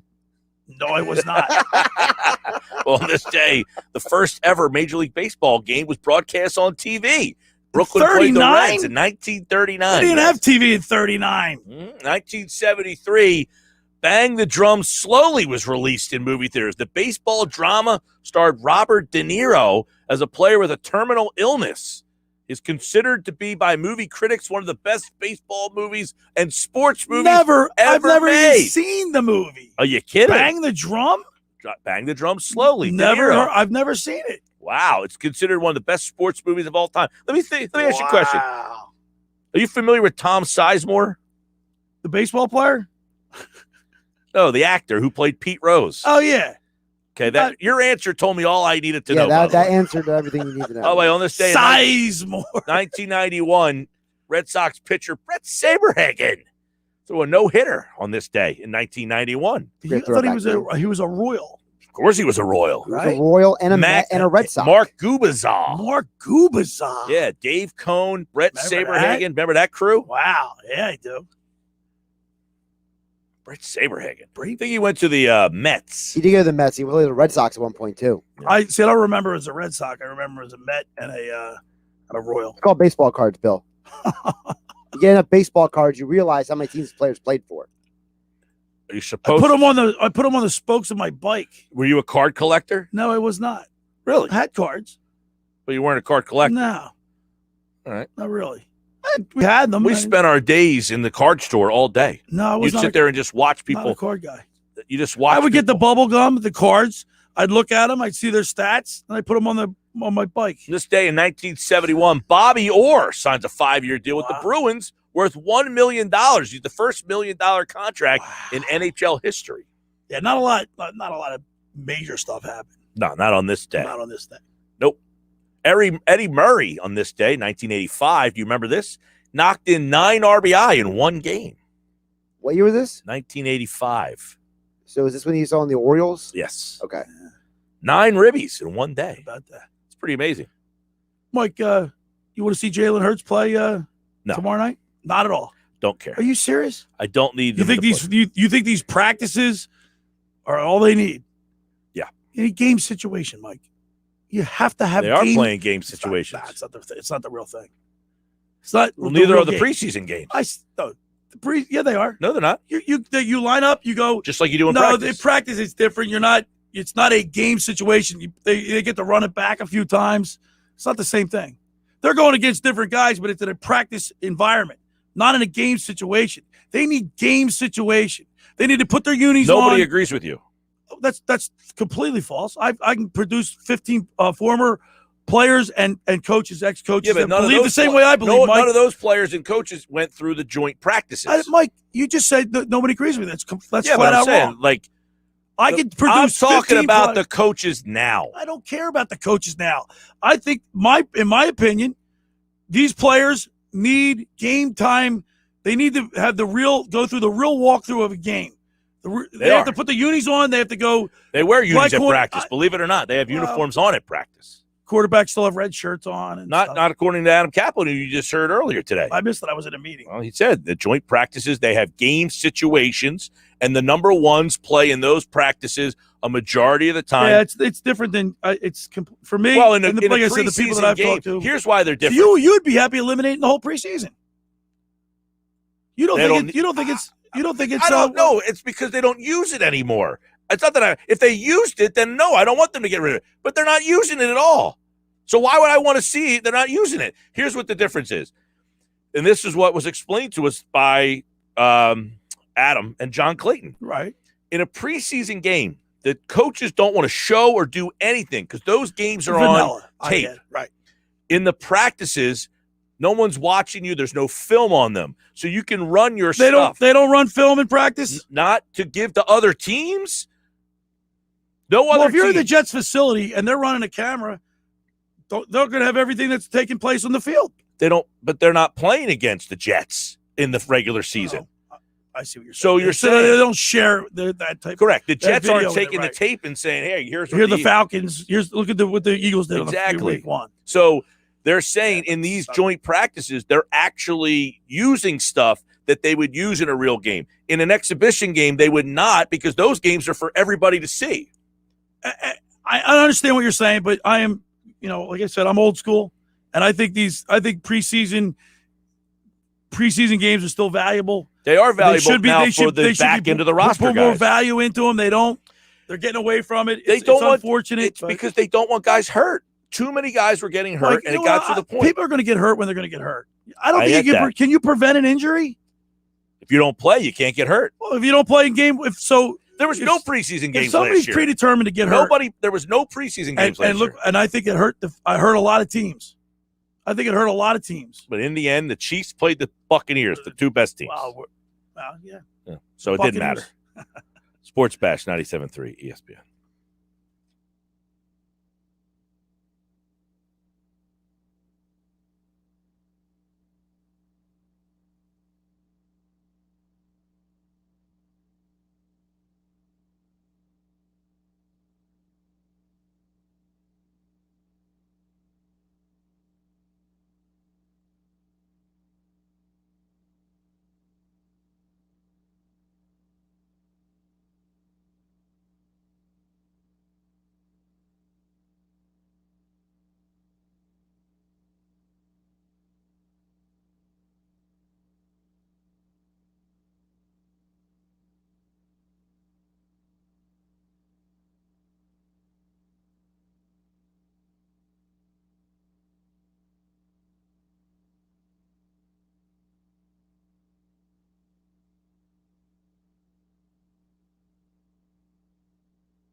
All right, Sports Bash Live. Don't forget, coming up in about 7 minutes from now, Eagles safety Anthony Harris is scheduled to join us here. Now, people don't realize Anthony Harris led the NFL in interceptions in 2019, which is not all that long ago. He was the leader in the NFL in interceptions that season while playing with the Minnesota Vikings. In that season, he had 6 interceptions. He had 9 over a 2-year span. So he had 6 interceptions in 2019. That led the NFL. Last year, we'll talk to him about what happened from 19 to 20 that his production in terms of interceptions dropped. He had 3, then he had 6, and then last year he went down to none. Why did his production go down? Why Philadelphia? Plus, I'll ask Anthony Harris, which wide receiver stands out to him daily? Not a flash in the pan, not, hey, this day, every single day to Anthony Harris. Which wide receiver stands out to him? And I want to ask him, what did adding Steve Nelson mean for this Eagles defense? That's all coming up in about 6 minutes from now with Anthony Harris, who signed a 1-year, $5 million contract. And if you go back, Pro Football Focus ranked that contract as one of the top 10 best bargains of the offseason. Anthony Harris joins me in 6 minutes here on the Sports Bash. And don't forget, download the free mobile app. It's free thanks to First Bank of Sea Isle. You can get it in the Apple Store or Google Play, where you can message the show, take the show on the go, the Sports Bash with you on the beach or wherever you may be, and get all of our insiders' articles over at 973ESPN.com, including the news around the Phillies. They just had a big move, putting Reese Hoskins on the injured list, and they had to scratch Zach Eflin tonight. He was scheduled to pitch against Arizona. It's now going to be Matt Moore, who, by the way, almost threw a no-hitter the last time he pitched. So maybe that's not a bad thing. We shall see. That's what we got today on the Sports Bash. But coming up next, Eagles safety Anthony Harris joins me. Don't go away. This is the Sports Bash Live on 97.3 ESPN and the free mobile app. And don't forget, game night coming up at 6 o'clock tonight with Josh, of course. And don't forget the Eagles and the Jets tomorrow night right here on 97.3 ESPN. I'm Mike Gill, back with Eagles safety Anthony Harris coming up.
Here we go. It's the drive home here on the Sports Bash, live on 97.3 ESPN. I'm your host, Mike Gill. Hopefully you're enjoying your hot Thursday. It is a hot steamer out there, but we're cooling things off with the Little Eagles conversation here this hour. Rob Motti from the Associated Press joins me in about 25 minutes from now, as we'll do on Tuesdays and Thursdays throughout the football season. You'll get the insight from Rob Motti, national NFL writer, covers the Eagles for the Associated Press, covers the NFL for the Associated Press as well. We talk a lot about surprises, and I think there's a surprise coming for Eagles fans out there. I said it before. We had John Clayton on from the Washington Post, who gave his 5 surprise teams in the NFL this season, one of which did not include the Philadelphia Eagles. He had the New York Giants as a surprise team. I would say he said it could have been the Eagles or the Giants. He went back and forth. Which of those teams? Well, we'll do a lot more on that in the week leading up. You know, the Eagles opened the season on the 12th against the Atlanta Falcons. And in that game against the Atlanta Falcons, I don't know what the spread is. Actually, I probably could find that spread for you. It's out somewhere. I would imagine the Falcons are a slight favorite here. I'm wondering if they're the full 3 when we break that thing down. Let me take a look at what we got for week number 1 between the Eagles and week 1. Eagles are playing the Falcons. All right, 3.5. The Falcons are a 3.5-point favorite in the game. I actually like Philadelphia to start things off on that one with the 3.5 points. I don't know if they'll win the game, but 3.5, I think I feel pretty good in that one. We talk about surprises a lot. And one of the guys, and we're hoping to catch up with Eagles safety Anthony Harris, who signed a 1-year, $5 million contract back on March the 19th. He was coached by Eagles defensive coordinator Jonathan Gannon in Minnesota. So you'll get a good indication of what kind of player that he is and what kind of,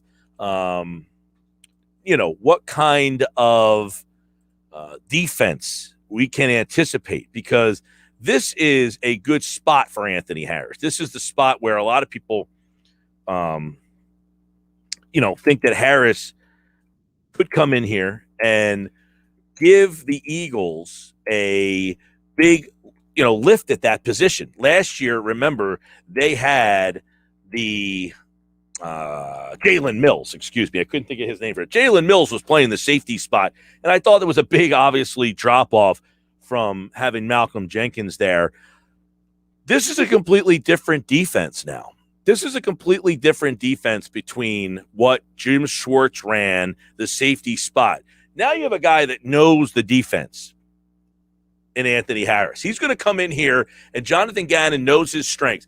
Adam Kaplan was on with us earlier and really talked about how Harris, he said, really, nobody's really talking about him. And why is that? It's because he has been excelling in this defense so far.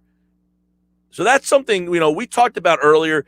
Text us 609-403-0973 about things that you're excited about seeing about this Eagles team. Some things that you're excited to find out about this team. Whether the team has a winning record, a losing record, all that stuff. What are some of the things that you're excited about this football team? And one of them is a guy like Anthony Harris. I want to see how Anthony Harris is able to kind of fit into this defense and how he plays that safety spot for Jonathan Gannon this year. How is it that, if Rodney McLeod is interesting because he is still on the, the PUP list. He's not able to go. Is he going to be ready for the start of the season? I think if you get Anthony Harris, we talk a lot about, all right, what are some of the keys of this team? The offensive line has to be healthy. Got to have a healthy offensive line. So if the offensive line is healthy, and if the Eagles' defensive line can stay healthy, because you got a lot of older guys on that side of the ball, their secondary should be one of the better secondaries that they've had here in a long time. They're better on the corners with Slay and Nelson, and now getting the safety spot. If Rodney McLeod can get back there. Now, the problem is with McLeod, another if he can stay healthy. And these are all fair questions. They are. They're all fair to say, well, what if he can't stay healthy? Hey, big time.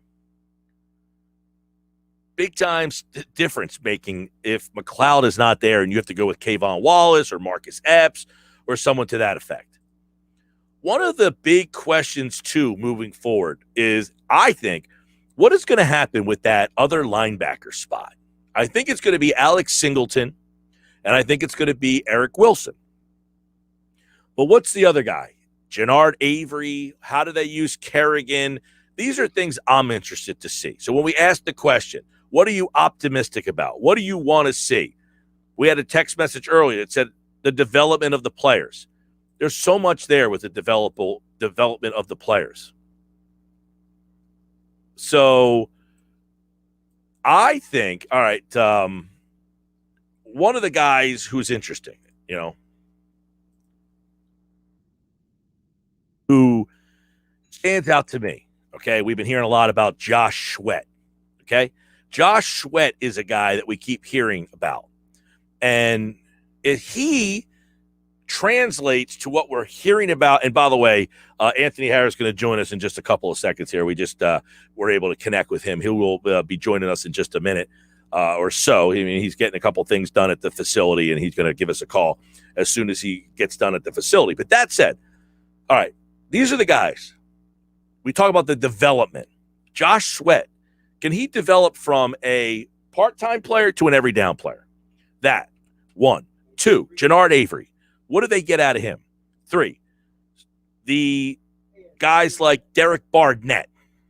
We're going to find out a little bit more. Anthony Harris is going to join us here on the Sports Bash Live, 97.3 ESPN. And Anthony Harris is one of the free agent signings this offseason that was brought into Philadelphia, signed a 1-year deal. And he is hosting a back-to-school event in Deptford at the Dick's Sporting Goods on Monday. And you can get there at 1750 Deptford Center Road in Deptford, New Jersey. And he will be available handing out, shopping with the kids, and helping them pick out their favorite gear and back-to-school items for the upcoming season. That's on Monday at 5 o'clock, the back-to-school event in Deptford with Eagles safety Anthony Harris, who joins us right now on the Sports Bash Live on 97.3 ESPN. Anthony, welcome aboard, man. How are you? I'm doing well. Good to have you, and welcome to Philadelphia. You've been here for a little while. What's your early impressions of what kind of football town Philadelphia is? Man, I'm excited to be here. Just very thankful for the opportunity. Very grateful the time I've spent here, going throughout the city, getting ready for camp, practicing with camp, enjoying the fans as they come out and support. It's really giving me something to look forward to going into the season, playing here in Philadelphia and getting inside that stadium with the fans going as well. It's a little different here in Philadelphia. You'll find that out, I'm sure, and I'm sure as your matchups against the Eagles in the past. Let me start with obviously, in 2019, you had that big season. You were the co-leader in interceptions. And then people would say, well, what happened last year? And what would you say was the difference from 19 to 20 for you? Well, I think, just how the year started off, going into that season, coming off of, that year, and then going in COVID, coming in, disrupting the schedule a bit. In terms of just getting to that normal routine in the off season, getting in the facility, working out, getting around your teammates, building that chemistry, building that bond, building that trust on and off the field. I think that kind of just carried over a bit into the season, as well as having a lot of guys come in who are younger players. We didn't really get that time to really develop with another and build that trust out there on the field that it takes to go out and be successful day in and day out. Anthony, obviously, Jonathan Gannon's a guy you knew. How much of him being here helped you make the decision to say, I want to go to a place where I'm going to know the defense that made you make that decision? Yeah, I think, you take a look at the game and some of the things that's very important is communication. Communication not only between players, but to the coaches as well. That and then trust, being able to communicate and being on the same page and trusting, what you're doing out there, not only from coaches, but from a player standpoint, that's important. So for the opportunity to, go into a new environment, new team, new organization, it was definitely very comfortable being able to, get around some familiar faces in terms of Coach Gannon, having worked with him before previously early in my career, and then just trying to get around some players with familiarity as well that could help make that transition smooth. Anthony Harris, Eagles safety. His back-to-school event is Monday at 5 o'clock at the Dick's Sporting Goods in Deptford, New Jersey, which is right up the street from us here. You can go up there. Anthony will be on hand to shop with kids, help them pick out their favorite gear. Back to school. I can't believe it's back to school time already, which means it's football time, Anthony. You're at practice, obviously, every day. Give us some people, you got these old school guys. Now, I'm 44, but I'm not in the old school mindset. I'm still young at heart. I don't care that the players don't play in the preseason games. I'm over that. Like, I'm okay with it.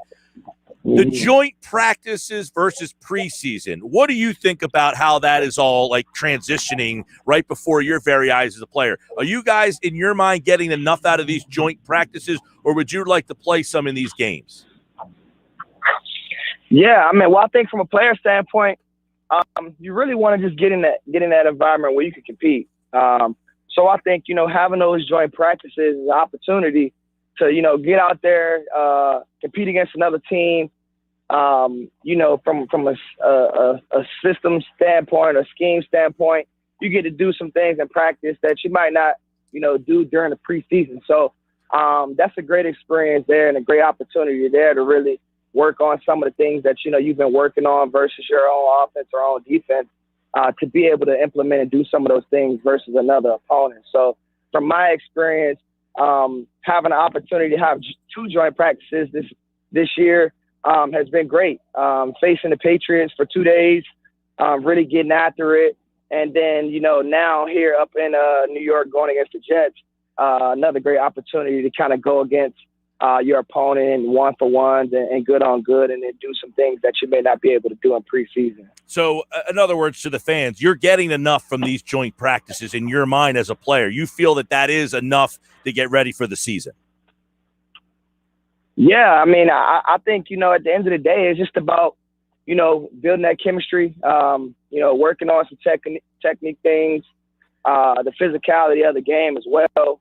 We all just want to be professional and obviously work towards keeping each other healthy as well. Yeah. So that's one thing we're able to try to put in there as well in terms of going out, competing hard, getting done what you need to get done, being physical, but being smart as well. All right. Anthony Harris is with us. Give me the wide receiver or offensive player that stands out to you daily at practice. I think for me, it's been Watkins. From coming here, the time I've been here, just seeing him put the work in. A guy who doesn't really say much, but when he goes out on the field, he's working hard on the daily basis. He's making explosive plays. He's popping out a bit, but the entire wide receiver corps for me, they've been showing the ability to make some high explosive plays. So Rager as well, coming up with some nice catches. And then, Devontae with his smoothness, he's been great to see as well. So it's kind of tough to really pick one player. Now, last year you were at practice and worked with Jefferson a lot. Any of these guys kind of say, man, he reminds me a lot of what that guy did? Well, I think for me, I just look at, how a guy carries himself, how he works. Yep. And then just how smooth he is with this game. And I think, seeing Devontae come out there and run routes, and just his level of, I guess I would have to call it maturity in terms of, getting in and out of the routes, releases at the line of scrimmage, and then just catching the ball. It seems very smooth and very fluid. So I think that's one thing I see really pops out to me is just how smooth he plays as well. Anthony Harris, again, Monday night, 5 o'clock at the Dick's Sporting Goods in Deptford. He will be there on hand to shop with all the kids. So if you're in the area and you want to meet Anthony and have your kid walk around, and he'll help them pick out the gear, favorite back-to-school items, that's in the Deptford Dick's Sporting Goods in the Deptford Shopping Plaza up there at 5 o'clock on Monday. So, Anthony, the team went out and signed Steve Nelson, a veteran player, much like yourself, who's had some success in this league. What do you think bringing Nelson in did for this defense this year? I think anytime you could bring in a player who's who has a lot of experience, played a lot of football, it's going to be very helpful in terms of you get a lot of different looks. You want to do a lot of different things. If you want to do a lot of different things defensively or how offenses may attack you, having that veteran experience, somebody who's played a lot of ball, who's seen a lot of ball from a lot of different perspectives, it allows you to, do different things. Like we've kind of built a connection in terms of just communicating and being able to see things, from the same lens and trust one another that, hey, I've seen this guy multiple times now be where he's supposed to be when he's supposed to be there. And then just being on the same page, it gives you that sense of chemistry and trust that he sees it and he's seen it before, and that's how he's going to play it on a consistent basis. I guess before we kind of ask you a little bit about your event, you played in that game at Lincoln Financial Field that sent the Eagles to the Super Bowl. What do you remember about the atmosphere and that day? I mean, you guys have a lead, you're driving, and then Patrick Robinson happens, right? And then the whole game kind of gets away from you. But what do you remember about that day and that game and just being at the Link that day? Yeah, I mean, I remember just going into that game thinking, we have a chance to win it. But right away, one of the factors was the fan base. We knew we had to come in and, try to take them out of the game right away. So from a player standpoint, you go in, the energy is very high, pregame warm-up. The team was very fired up. The fans are fired up. And we come out and kind of take the air out of the stadium for a moment. And you think that, if you can continue to do that, you'll be good. But I just remember after that play when Patrick picked off that interception, returned it for a touchdown, I just remember it erupting. And it was like waking a giant. And I just go in my head, now it's gonna be a long day and we're gonna have to fight this one out all the way to the end. Man, it's always great to see guys like you make it in this league. Undrafted, led the league in interceptions, got yourself a franchise deal for a season there. I mean, it's been quite the ride for you that's got you to Philadelphia. Now you're on a one-year deal, kind of one of those prove-it years for you. So everybody is very excited to see how this fits in.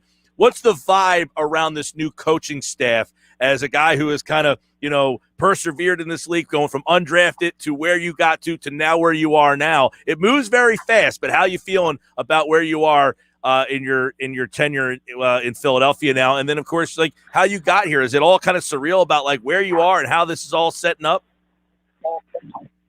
Yeah, I mean, I'm excited. I'm extremely grateful, extremely blessed, for my journey here. But at the end of the day, my mindset is it's not done yet. There's a lot more to be written for my story. Nice. So here, just in this moment, in this opportunity, where I'm at with this team and the expectations of the team this year kind of falls all together for me in terms of just, people may not be expecting much from the team, much from the organization, but, from a team standpoint or organizational standpoint, we're expecting the best. We're expecting greatness. And every day we go out and we put in the effort and the energy to, get 1% better each day. So it's just about that underdog mentality of, grabbing your lunch pail, going to work every day despite whatever happened, and going in there with a purpose. And our purpose is to, go out, be a great team, be complimentary, play some great football, and then just enjoy the moment. Anthony Harris, again, tell us a little bit why you decided to do this on Monday. You're going to be at the Dick's Sporting Goods in Deptford for the kids. So how did this kind of come together? Yeah, for me, I think, part of the dream, that I'm living right now and been able to come into is playing football and being in a position where I can do what I love and use my platform and my resources to be able to make an impact, in a different community. So for me, it's just about, trying to make an impact right now in the Philadelphia area. So I'm trying to make an impact with the youth in terms of, being their support system in whatever way I can. So if we can, bring people out and give them resources in terms of backpacks, clothing, whatever materials they may need to, get ready to go back in the classroom and further themselves, that's what I'm here to do. So I'm partnering up with Dick's Sporting Good. I've had the opportunity to partner up with Acme Market to help, donate food and stuff as well. it's just about making a change, a positive change, and a positive impact anywhere possible. It's great stuff, Anthony, and we appreciate you spending some time with us. Again, it's Monday, 5 o'clock, Dick's Sporting Good in Deptford. He'll be there to shop with all the kids and help them pick out gear for the upcoming school year. We wish you luck, and obviously September the 12th, we're all looking forward to it and looking forward to another season of Eagles football. Anthony, thanks so much, man. Thank you for having me. Absolutely. Go Birds. And go Birds. There you go. Anthony Harris coming from the Vikes to the Eagles. He's already got it. Go Birds. So Anthony Harris, tremendous story. For more, check out his story and just, Google him. He's a guy who undrafted, played at Virginia, was a first-team All-American, and still didn't get drafted. Ended up going to Minnesota with the Vikings and played so well that they put the franchise tag on him. That's how good he was. They put the franchise tag on him back on May 18th, 2020, and then he ends up signing here in Philadelphia with the Eagles. All right, Sports Bash Live, 97.3 ESPN. I really enjoyed that conversation with Anthony Harris. He was very good. Jonathan Gannon was his coach there. He talked about it too. 2018 Eagles, Vikings, the air got let out of the balloon. Yeah, he looked up and said, uh-oh, not our day today. All right, when we come back, Rob Motti from the Associated Press is going to talk a little Eagles and Jets and NFL with us next here on the Sports Desk. I'll ask him, how is Anthony Harris fitting in with this team? Plus his answer of which offensive player stands out daily. Says, I got to go Watkins. Watkins, baby. Watkins.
All right, it's 5:28. Sports Bash, 97.3 ESPN. Thanks to Anthony Harris of the Eagles. He just jumped on board with us. He was getting a massage. That's what he was a little late for. You know how you get the old massage there, Rob Motti? You get the old massage that keeps you a little late. You're running behind because you're getting a massage for the interview with Mike Gill, right? That's what happens. That's why you run late. Yeah, you know what? I could use one right about now. I wish I could get a massage. My back hurts, my this hurts, my that hurts. It's all going well though. Good for Ant though. You know, that's what you got to do as an NFL player, is any kind of professional athlete. Got to keep the body right. You got to be limber. You got to feel good. You got to go out there and get the job done. Yep, and he was very interesting. So I asked him, what offensive player stands out daily, not just one day here or one day, every day? Which offensive player stands out to him? What's his answer? Was it Quez Watkins? Quez Watkins is the guy. Is this Hank Baskett, Gibbs, Paul Turner? Who else has been in the line of Mr. Lehigh or whatever? Is this or is this the real deal, man? There's been a ton of guys right over the years who have been Mr. Training Camp, and then you get into the regular season. Paul Turner's case, you couldn't even get him on the field. He was never active, and he finally got an opportunity and didn't do anything. Hank Baskett was good for a few 75-plus yard touchdown catches. I don't know, Mike. I think Quez Watkins might be something here. Like I think there's a possibility that what they saw in Quez Watkins to draft him where they did last year, and although he's a late round, he's a day 3 pick, you don't expect a day 3 pick to develop. You do look at guys who've been day 3 picks in the past and say, hey, Antonio Brown was a day 3 pick, right? I'm not saying that Quez Watkins is going to be Antonio Brown, but it's happened. There's been possibilities. And Nick Sirianni's a guy who knows wide receivers very well. And maybe the problem, Mike, in the past with whether it was Quez Watkins, John Hightower, Jalen Reagor, or J.J. Arcega-Whiteside was the coaching staff. Maybe the coaching staff couldn't develop these wide receivers, and maybe they do have that talent that got them to where they are and drafted by a professional football team, and maybe they needed a coaching staff to be able to maximize their potential, get the most out of them. And Nick Sirianni and his guys, now, of course, Aaron Moorhead's back, and he's a wide receivers coach, and he was here last year. So then you look at it and go, well, what did he do different if that's the case, right? And the difference is that Doug Peterson and the other guys who are around. Right. Well, that's a big topic of conversation, Rob, is did Doug Peterson won with his veteran players, but after the veterans started to get older, we never saw. So it's been this battle. Does Howie draft poorly, or did Doug not develop? We'll find out this year, maybe. And I think you need a few years to find out, because you look at the drafts over the past couple of years. Look at Andre Dillard. That was a product of an inability to develop? I don't know. Jeff Stoutland's one of the best offensive line coaches in the NFL. So we'll see. We'll find out this year if he gets that opportunity, and that's going to be something that we have to closely watch. I'm very interested to see how that pans out over the next 2 weeks as we lead into the first week of the season. As you look back at the past draft mistakes and the draft failures, you got to point back to the GM on that. I can't think that Doug Peterson suddenly couldn't coach guys up, but there might be something too. He was able to get veteran players who already had developed, who already had success in the league, to play to their potential. Now, let's not forget, Carson Wentz was a second-year guy and played like an MVP in his second season with Doug Peterson and Frank Reich. So they were able to develop him at least a little bit, but then Frank Reich left, and Carson kind of started going downhill. Is that on Doug? It's a really good question, Mike, and I think it's one that we'll find out over the next 2 years. Well, when Rob Motti from the Associated Press covers the NFL, when we mentioned Quez Watkins, Fletcher Cox brought him up. Now Anthony Harris, you're intrigued. I feel like you had this guy, and I feel like this is with a lot of guys, that Peterson did not accentuate their positives. Like, can I get this guy with all this 4.3 speed, the ball in unique ways? I feel like they didn't utilize those guys in the proper way. So I never got to see, like Watkins, I think, had one big play last year where you're like, whoa, where's that? We saw it in the first time he was on the field against Pittsburgh the other night. He got shot out of a damn cannon and ran for 75 yards. We don't even have to look further than Carson Wentz. Doug Peterson and that system that he ran didn't put him in a position to maximize his strengths. So when you can't do that with your quarterback, that's a problem. And then obviously that trickles down to, can they do that? I don't think they were able to maximize. Miles Sanders, to me, should be more productive than he is. And you're right. When you look at Quez Watkins, when you look at Jalen Reagor last year and the ways they didn't get him the ball, how about finding a way to get the ball in his hands early in a game? Doesn't have to be downfield. Doesn't even have to be a 10-yard slant or a 15-yard curl route or whatever it may be. Why don't you get him the ball some way? He's got the speed. Find a way to get the ball in his hands. And I think they got to look at the way Kyle Shanahan runs his offense. Now, the San Francisco 49ers, they didn't do anything last year. They were devastated by injuries. But 2 years ago, went to the Super Bowl, and they have a tremendous running offense, but they run out of so many various formations, so many different ways. The wide receivers get handoffs and they come around and get the ball in jet screens and bubble screens and all this kind of stuff. I need to see that now from the Eagles because we didn't see that last year. And you're right, that does fall on the coaching staff and their inability to find ways to maximize the talent of the guys that they did have. That's a great point with the 49ers because every time I watch them in that Super Bowl season, all you always say, Rob, is, my God, look at the speed on this team. They have speed all over.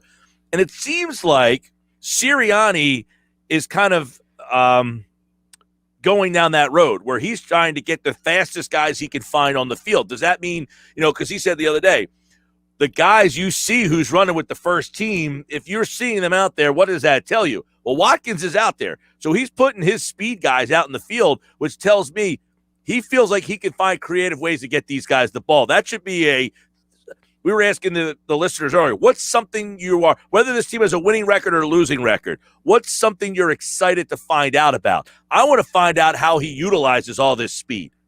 Yeah, and I agree. I want to see how his creativity on offense and what he can do to enable guys, whether or not they got that maximum talent to play in the NFL or they're just there, they're on the cusp, they're a day 3 pick, they're a guy who's on the edge, but they're still talented enough to be in the NFL, and there's still ways that you can get these guys to be productive.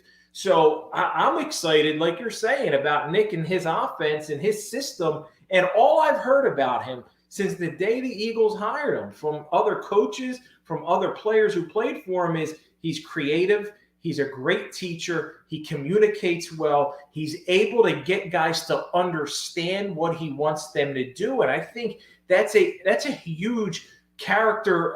That's a trait that is very important in the NFL because there are teachers, there are coaches who can't communicate well enough. Why are we running this play? Why are we running this formation? Why are we doing it this way? Why are we practicing that way? And guys are out there going through the motions. But if they're able to buy into what he's selling, if they can understand fully why we're doing this, why we're going whatever route it is, whatever play it is, whatever formation it is, and they're on board fully, I think that allows them to execute and you'll see more production out of these guys, even if they don't have the talent of teams like Tampa and Kansas City and Green Bay and others.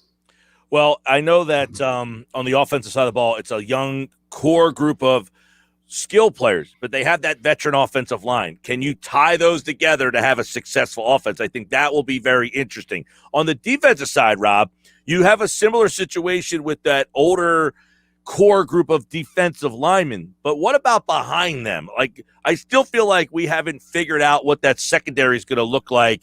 I know you have Slay and Nelson and Harris and McLeod, but are they going to be used differently than Jim Schwartz did? And I think from what we know about Jonathan Gannon is that he is going to do things differently than Jim Schwartz. And that's another area defensively where I'm excited to see, because maybe part of the problems that the Eagles have had over the past several years is Jim Schwartz's defensive scheme. It's his system. and maybe the way that Jonathan Gannon can get guys to play in the secondary will allow them to have more success. I think Darius Slay and Steven Nelson are pretty strong, a nice duo back there at the cornerback. And of course you need a nickel back. Sometimes you need 4 guys. Sometimes there's 5 wide receiver sets. There's all that out there. But to start off with Slay, who he had some trouble last year with DK Metcalf, Devontae Adams, some of the elite guys, and I need him to be better against if you want to be an elite corner, you got to occasionally shut down the talented, the elite wide receivers. But the way Jonathan Gannon's system has been in the past is different, and I wouldn't anticipate him coming in here and doing things against the way he has gone in the past. Now, sometimes he talked early in the OTAs areas and about, hey, I don't have one scheme. I don't have one system. I cater my defense to the strengths of my players. Nick Sirianni's preached that too as well. I think that's a positive thing because we saw a lot of times where Doug Peterson and his staff and Jim Schwartz, they didn't cater to the strengths of their players. They had it their way, and they wanted guys to fit into their style and their offense and their defense and their system. So Friday night, we don't anticipate seeing the starters. We can all agree there, Rob. So what do we take, if anything, from tomorrow night? Yeah, I'm still – you look at the guys who are fighting for roster spots. You look at the guys, the young, hungry, talented. Some of these players, this is it. This is the only opportunity they're ever going to get to play professional football, and they're going to have to move on with the rest of their life. So I'm excited to see what some of these guys can do because, after all, it's football. And, hey, can Nick Mullins just throw the ball to Eagles players? Like, I know it's 2 shades of green tomorrow night, right? Eagles and the Jets, and it's difficult. But, hey, can Nick Mullins at least keep – and Joe Flacco will get an opportunity to play. I really don't care what he does out there. I'm not going to judge Joe Flacco in preseason games. He's a former Super Bowl MVP. So he's done enough. His resume is strong enough that I'm confident in his ability to be a backup quarterback for the Eagles. But you look at the other positions, and it's going to – I don't know how you're going to determine that wide receiver, the battle at wide receiver for 5 and 6 and how many you're going to take. And running back looks like it's going to be set. And now you just look at the offensive line, defensive line, secondary. Special teams guys tomorrow get an opportunity to shine, and you see what they can do. So I keep saying this throughout the preseason. Preseason football is better than no football. So regardless, I'll be tuned in. All right, so that last running back, or let me ask you this. After Sanders, which of the running backs has the biggest impact, your mind? Well, Kenny Gainwell is somebody that we can really look at it and say he's got potential. And Boston Scott, for me, is somebody we've seen him come in and have some success, especially when he plays against the New York Giants. But the number 2 guy, I think Kenny Gainwell will surpass him. When you talk about his hands, right? He's got good hands catching the ball. He's got burst. He's got speed. He had success last year in college, and I think he's going to be elevated into that second running back spot to where I don't know that Nick Sirianni will ever be a guy, and just looking at the way his other coaches around the league that he's worked with have done it, they're not going to ride anybody 25, 30 times. So Miles Sanders is going to be interchangeable at times. Now, of course, I would rather Miles Sanders get the bulk of the carries, the bulk of the touches, and the workload, and maybe he can be at around 15 to 20 touches per game. But I think the guy you'll see up next is going to be Kenny Gainwell. And if he can continue to show the flashes of what he's shown throughout a little bit of camp and what we've been able to see of him so far, I think this kid's really got potential. And inevitably, at some point, Boston Scott's going to be getting the ball. He's going to be getting some touches, and he can do some things. So it's going to be really incumbent upon the offensive line and how healthy are they up front, their cohesion, their chemistry, and their ability to dominate the line of scrimmage. Yeah, that's I said this many times leading into this year, Rob, but their offensive line's health is maybe a key to which way this season can go. If it's like last year, you might be 4 or 5 wins. If that offensive line's healthy, who knows where they can end up at. So we'll see at the offensive line because they got some depth there, right? We talked about the possibility of trading Dillard, but I wouldn't be surprised if their phone rings for a couple of their other guys. yeah, you look at the depth they have. Jack Driscoll had some opportunities to play last year. He's a guy that they were high on. Landon Dickerson, they drafted him when he gets himself right, when he gets himself healthy. He certainly has some potential. So the fact that they're deep at that position is such a strength for this team, because we know and we've seen how guys go down. And when you have Brandon Brooks and Lane Johnson and Jason Kelsey on the opposite side of 30, and two of those guys coming off injuries, I don't anticipate. I think the last time, Mike, the Eagles started the same 5 guys on the offensive line for a full 16-game season. It's remarkable to me that they even did that any team can do that. Was the 2013 year, was Chip Kelly's first year, and those guys up front dominated, helped them win the NFC East. Did they win the NFC East or just make the playoffs? Well, it's funny because it's funny you say that, because this feels so much like that 2012 team had all the injuries. They were decimated by injuries on the offensive line, and he gets fired. Well, I guess asked to leave or however that went down, but no one gets fired anymore. Chip comes in and gets the offensive line back. They win 10 games. They went from a 3-win team or a 4-win team to a 10-win team. This team feels similar to me anyway. I don't know about the people out there, but offensive line issues. Now offensive line's healthy. New coach comes in, and voila, everything seems to be peachy keen almost. Well, the difference is Nick Sirianni didn't invent the game of football like Chip Kelly did. So in 2015, when Chip Kelly took over and reinvented the NFL, nobody was prepared for that. Nobody, those were some fun times. Those were some interesting times that year. That was Nick Foles' 27-29-2 season, man. How about that? He was 27-2. Well, I count the playoffs, man. 2 touchdowns against the Saints, no picks. That counts. He walked off the field with a lead. Defense gave his special teams and defense gave it up, or Nicky would have beat the Drew Brees in that postseason game, in that playoff game. But I don't anticipate, man, Mike. I don't think Nick Sirianni is going to get this team to make that leap from the 4-11-1 direct that they were last year to a playoff team that's 10-6. Oh well, now it's a 17-game season, 10-7 or 11-6. I'm still sticking with the 6-8 wins. All right, it all goes down tomorrow night right here on 97.3 ESPN, and then on September 12th, it's Eagles Falcons. Falcons are a 3.5-point favorite in that game against the Eagles. Rob Motti's with us Tuesdays and Thursdays, and check out Faith on the Field Saturdays and Sundays here. Now, I was asking you on Tuesday, we got cut off. What do you got coming up this weekend on Faith on the Field? Former Pittsburgh Steeler Pro Football Hall of Famer Alan Faneca is on the show. Interesting conversation with Alan Faneca, who, man, when you look at old pictures of him, grizzled beard, tough, burly guy, I did a little Zoom interview with him, and I was like, dude, you look like a kicker. He lost like 150 pounds, shaved his face, like clean shaven, clean cut, all this stuff, skinny, thin. I was like, man, he's like, don't call me a kicker, Rob. Don't call me a kicker. You know what? I'm sorry. You look like a quarterback. But I said is on the show. When he gave his speech at the Hall of Fame, whenever that was, a couple weeks ago, I said, my God, what happened to this guy? And by the way, Stefan Wisniewski retired today. I think he's been a former guest of Faith on the Field. Oh yeah, for sure. Steph Wisniewski's a great dude. You have a minute for a quick story? Go for it.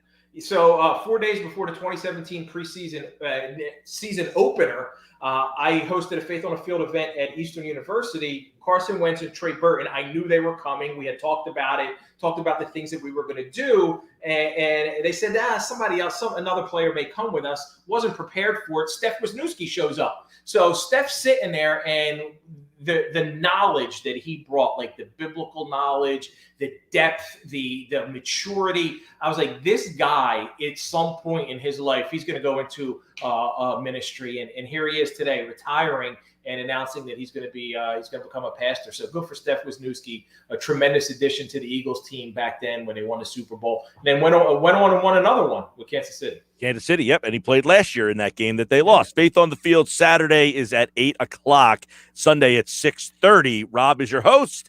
Alan Faneca is the guest this week. All right, Rob, good to see you, man. Thanks, Mike. Appreciate it, bud.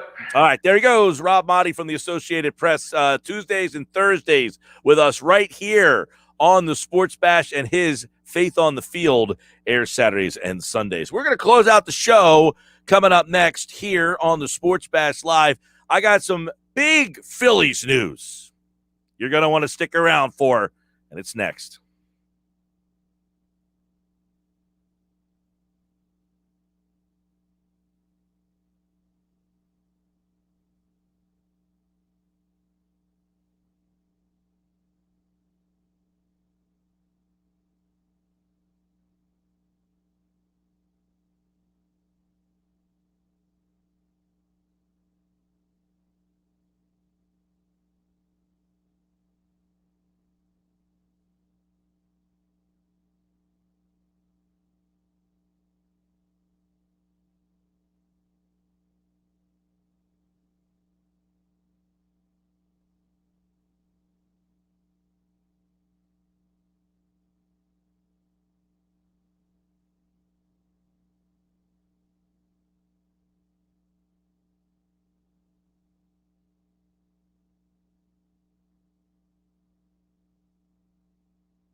All right, so we told you before the break we had some Phillies news. It's not good.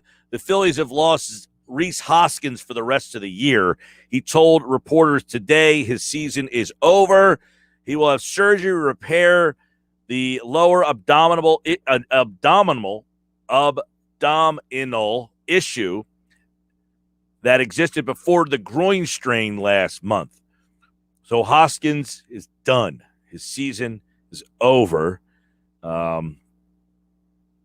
Disappointing, to say the least. 28 years old. He's going to have surgery in the offseason. Actually, he's going to get surgery now. He was expected to need surgery in the offseason. He had left groin discomfort, but this issue now will basically end his season. He told reporters. Now, the Phillies put him on the injured list today, but then he met with reporters later on and said, look, I can't play anymore, and that's going to be it. So Rhys Hoskins done for the year. So what do the Phillies do at first base, you ask? Well, I suggested earlier you had to call Bohm back. Look, Hoskins is a butcher at first place anyway. Bohm, you got to find out if Bohm can play first base. He can't play third. So guess what? You've got to find out if he can play first. On-the-job training, man. So I'd call up Alec Bohm. I'd play him at first base with Miller. So I'd platoon those two guys at first base. That's kind of the way that I would go pretty much the rest of the way here. With Hoskins out, a huge void in the middle of the Phillies lineup. 27 home runs, 71 RBI. They're losing a huge offensive cog. 247, 27 homers, 71 RBI is out of their lineup for the rest of the season. Huge loss today. Hoskins is up for arbitration now. This year he's making $4.4 million. So it's going to be an interesting offseason for Rhys Hoskins and the Phillies. So now what? Well, you take a look at the Phillies roster, they could do a couple of things. One, you could play JT Realmuto at first base and have Andrew Knapp or Rafael Marchand come up and catch. Is that something you want to do? Save Realmuto from behind the plate and utilize him at first base more often. Frank Close just mentioned on Twitter about the idea of bringing in Todd Frazier. He's hit 400 in the Olympics. I did see him tweet that. That's interesting. Todd Frazier. He could play first and third base. He could. He's a better fielder than Bohm is. It's a possibility. I'm not ruling something like that because he mentioned you might have to go and find a free agent because you can't make trades after July 31st anymore. So my options would be call Bohm back up and just play him at first base, find out if he can do it. JT Realmuto playing more first base. Rafael Marchand comes up and catches, and Knapp stays as the backup. So Marchand essentially becomes your starting guy. Adam Haseley might be ready to come off the injured list here soon. Maybe he's a guy. Matt Joyce, remember him? Unfortunately, his injury, he could have been a guy that filled that role, but he can't do that now because of the injury. So those are your options. Freddie Galvis, Brad Miller, Alec Bohm, JT Realmuto. I think you'll see more of Realmuto at first base. That'll be me.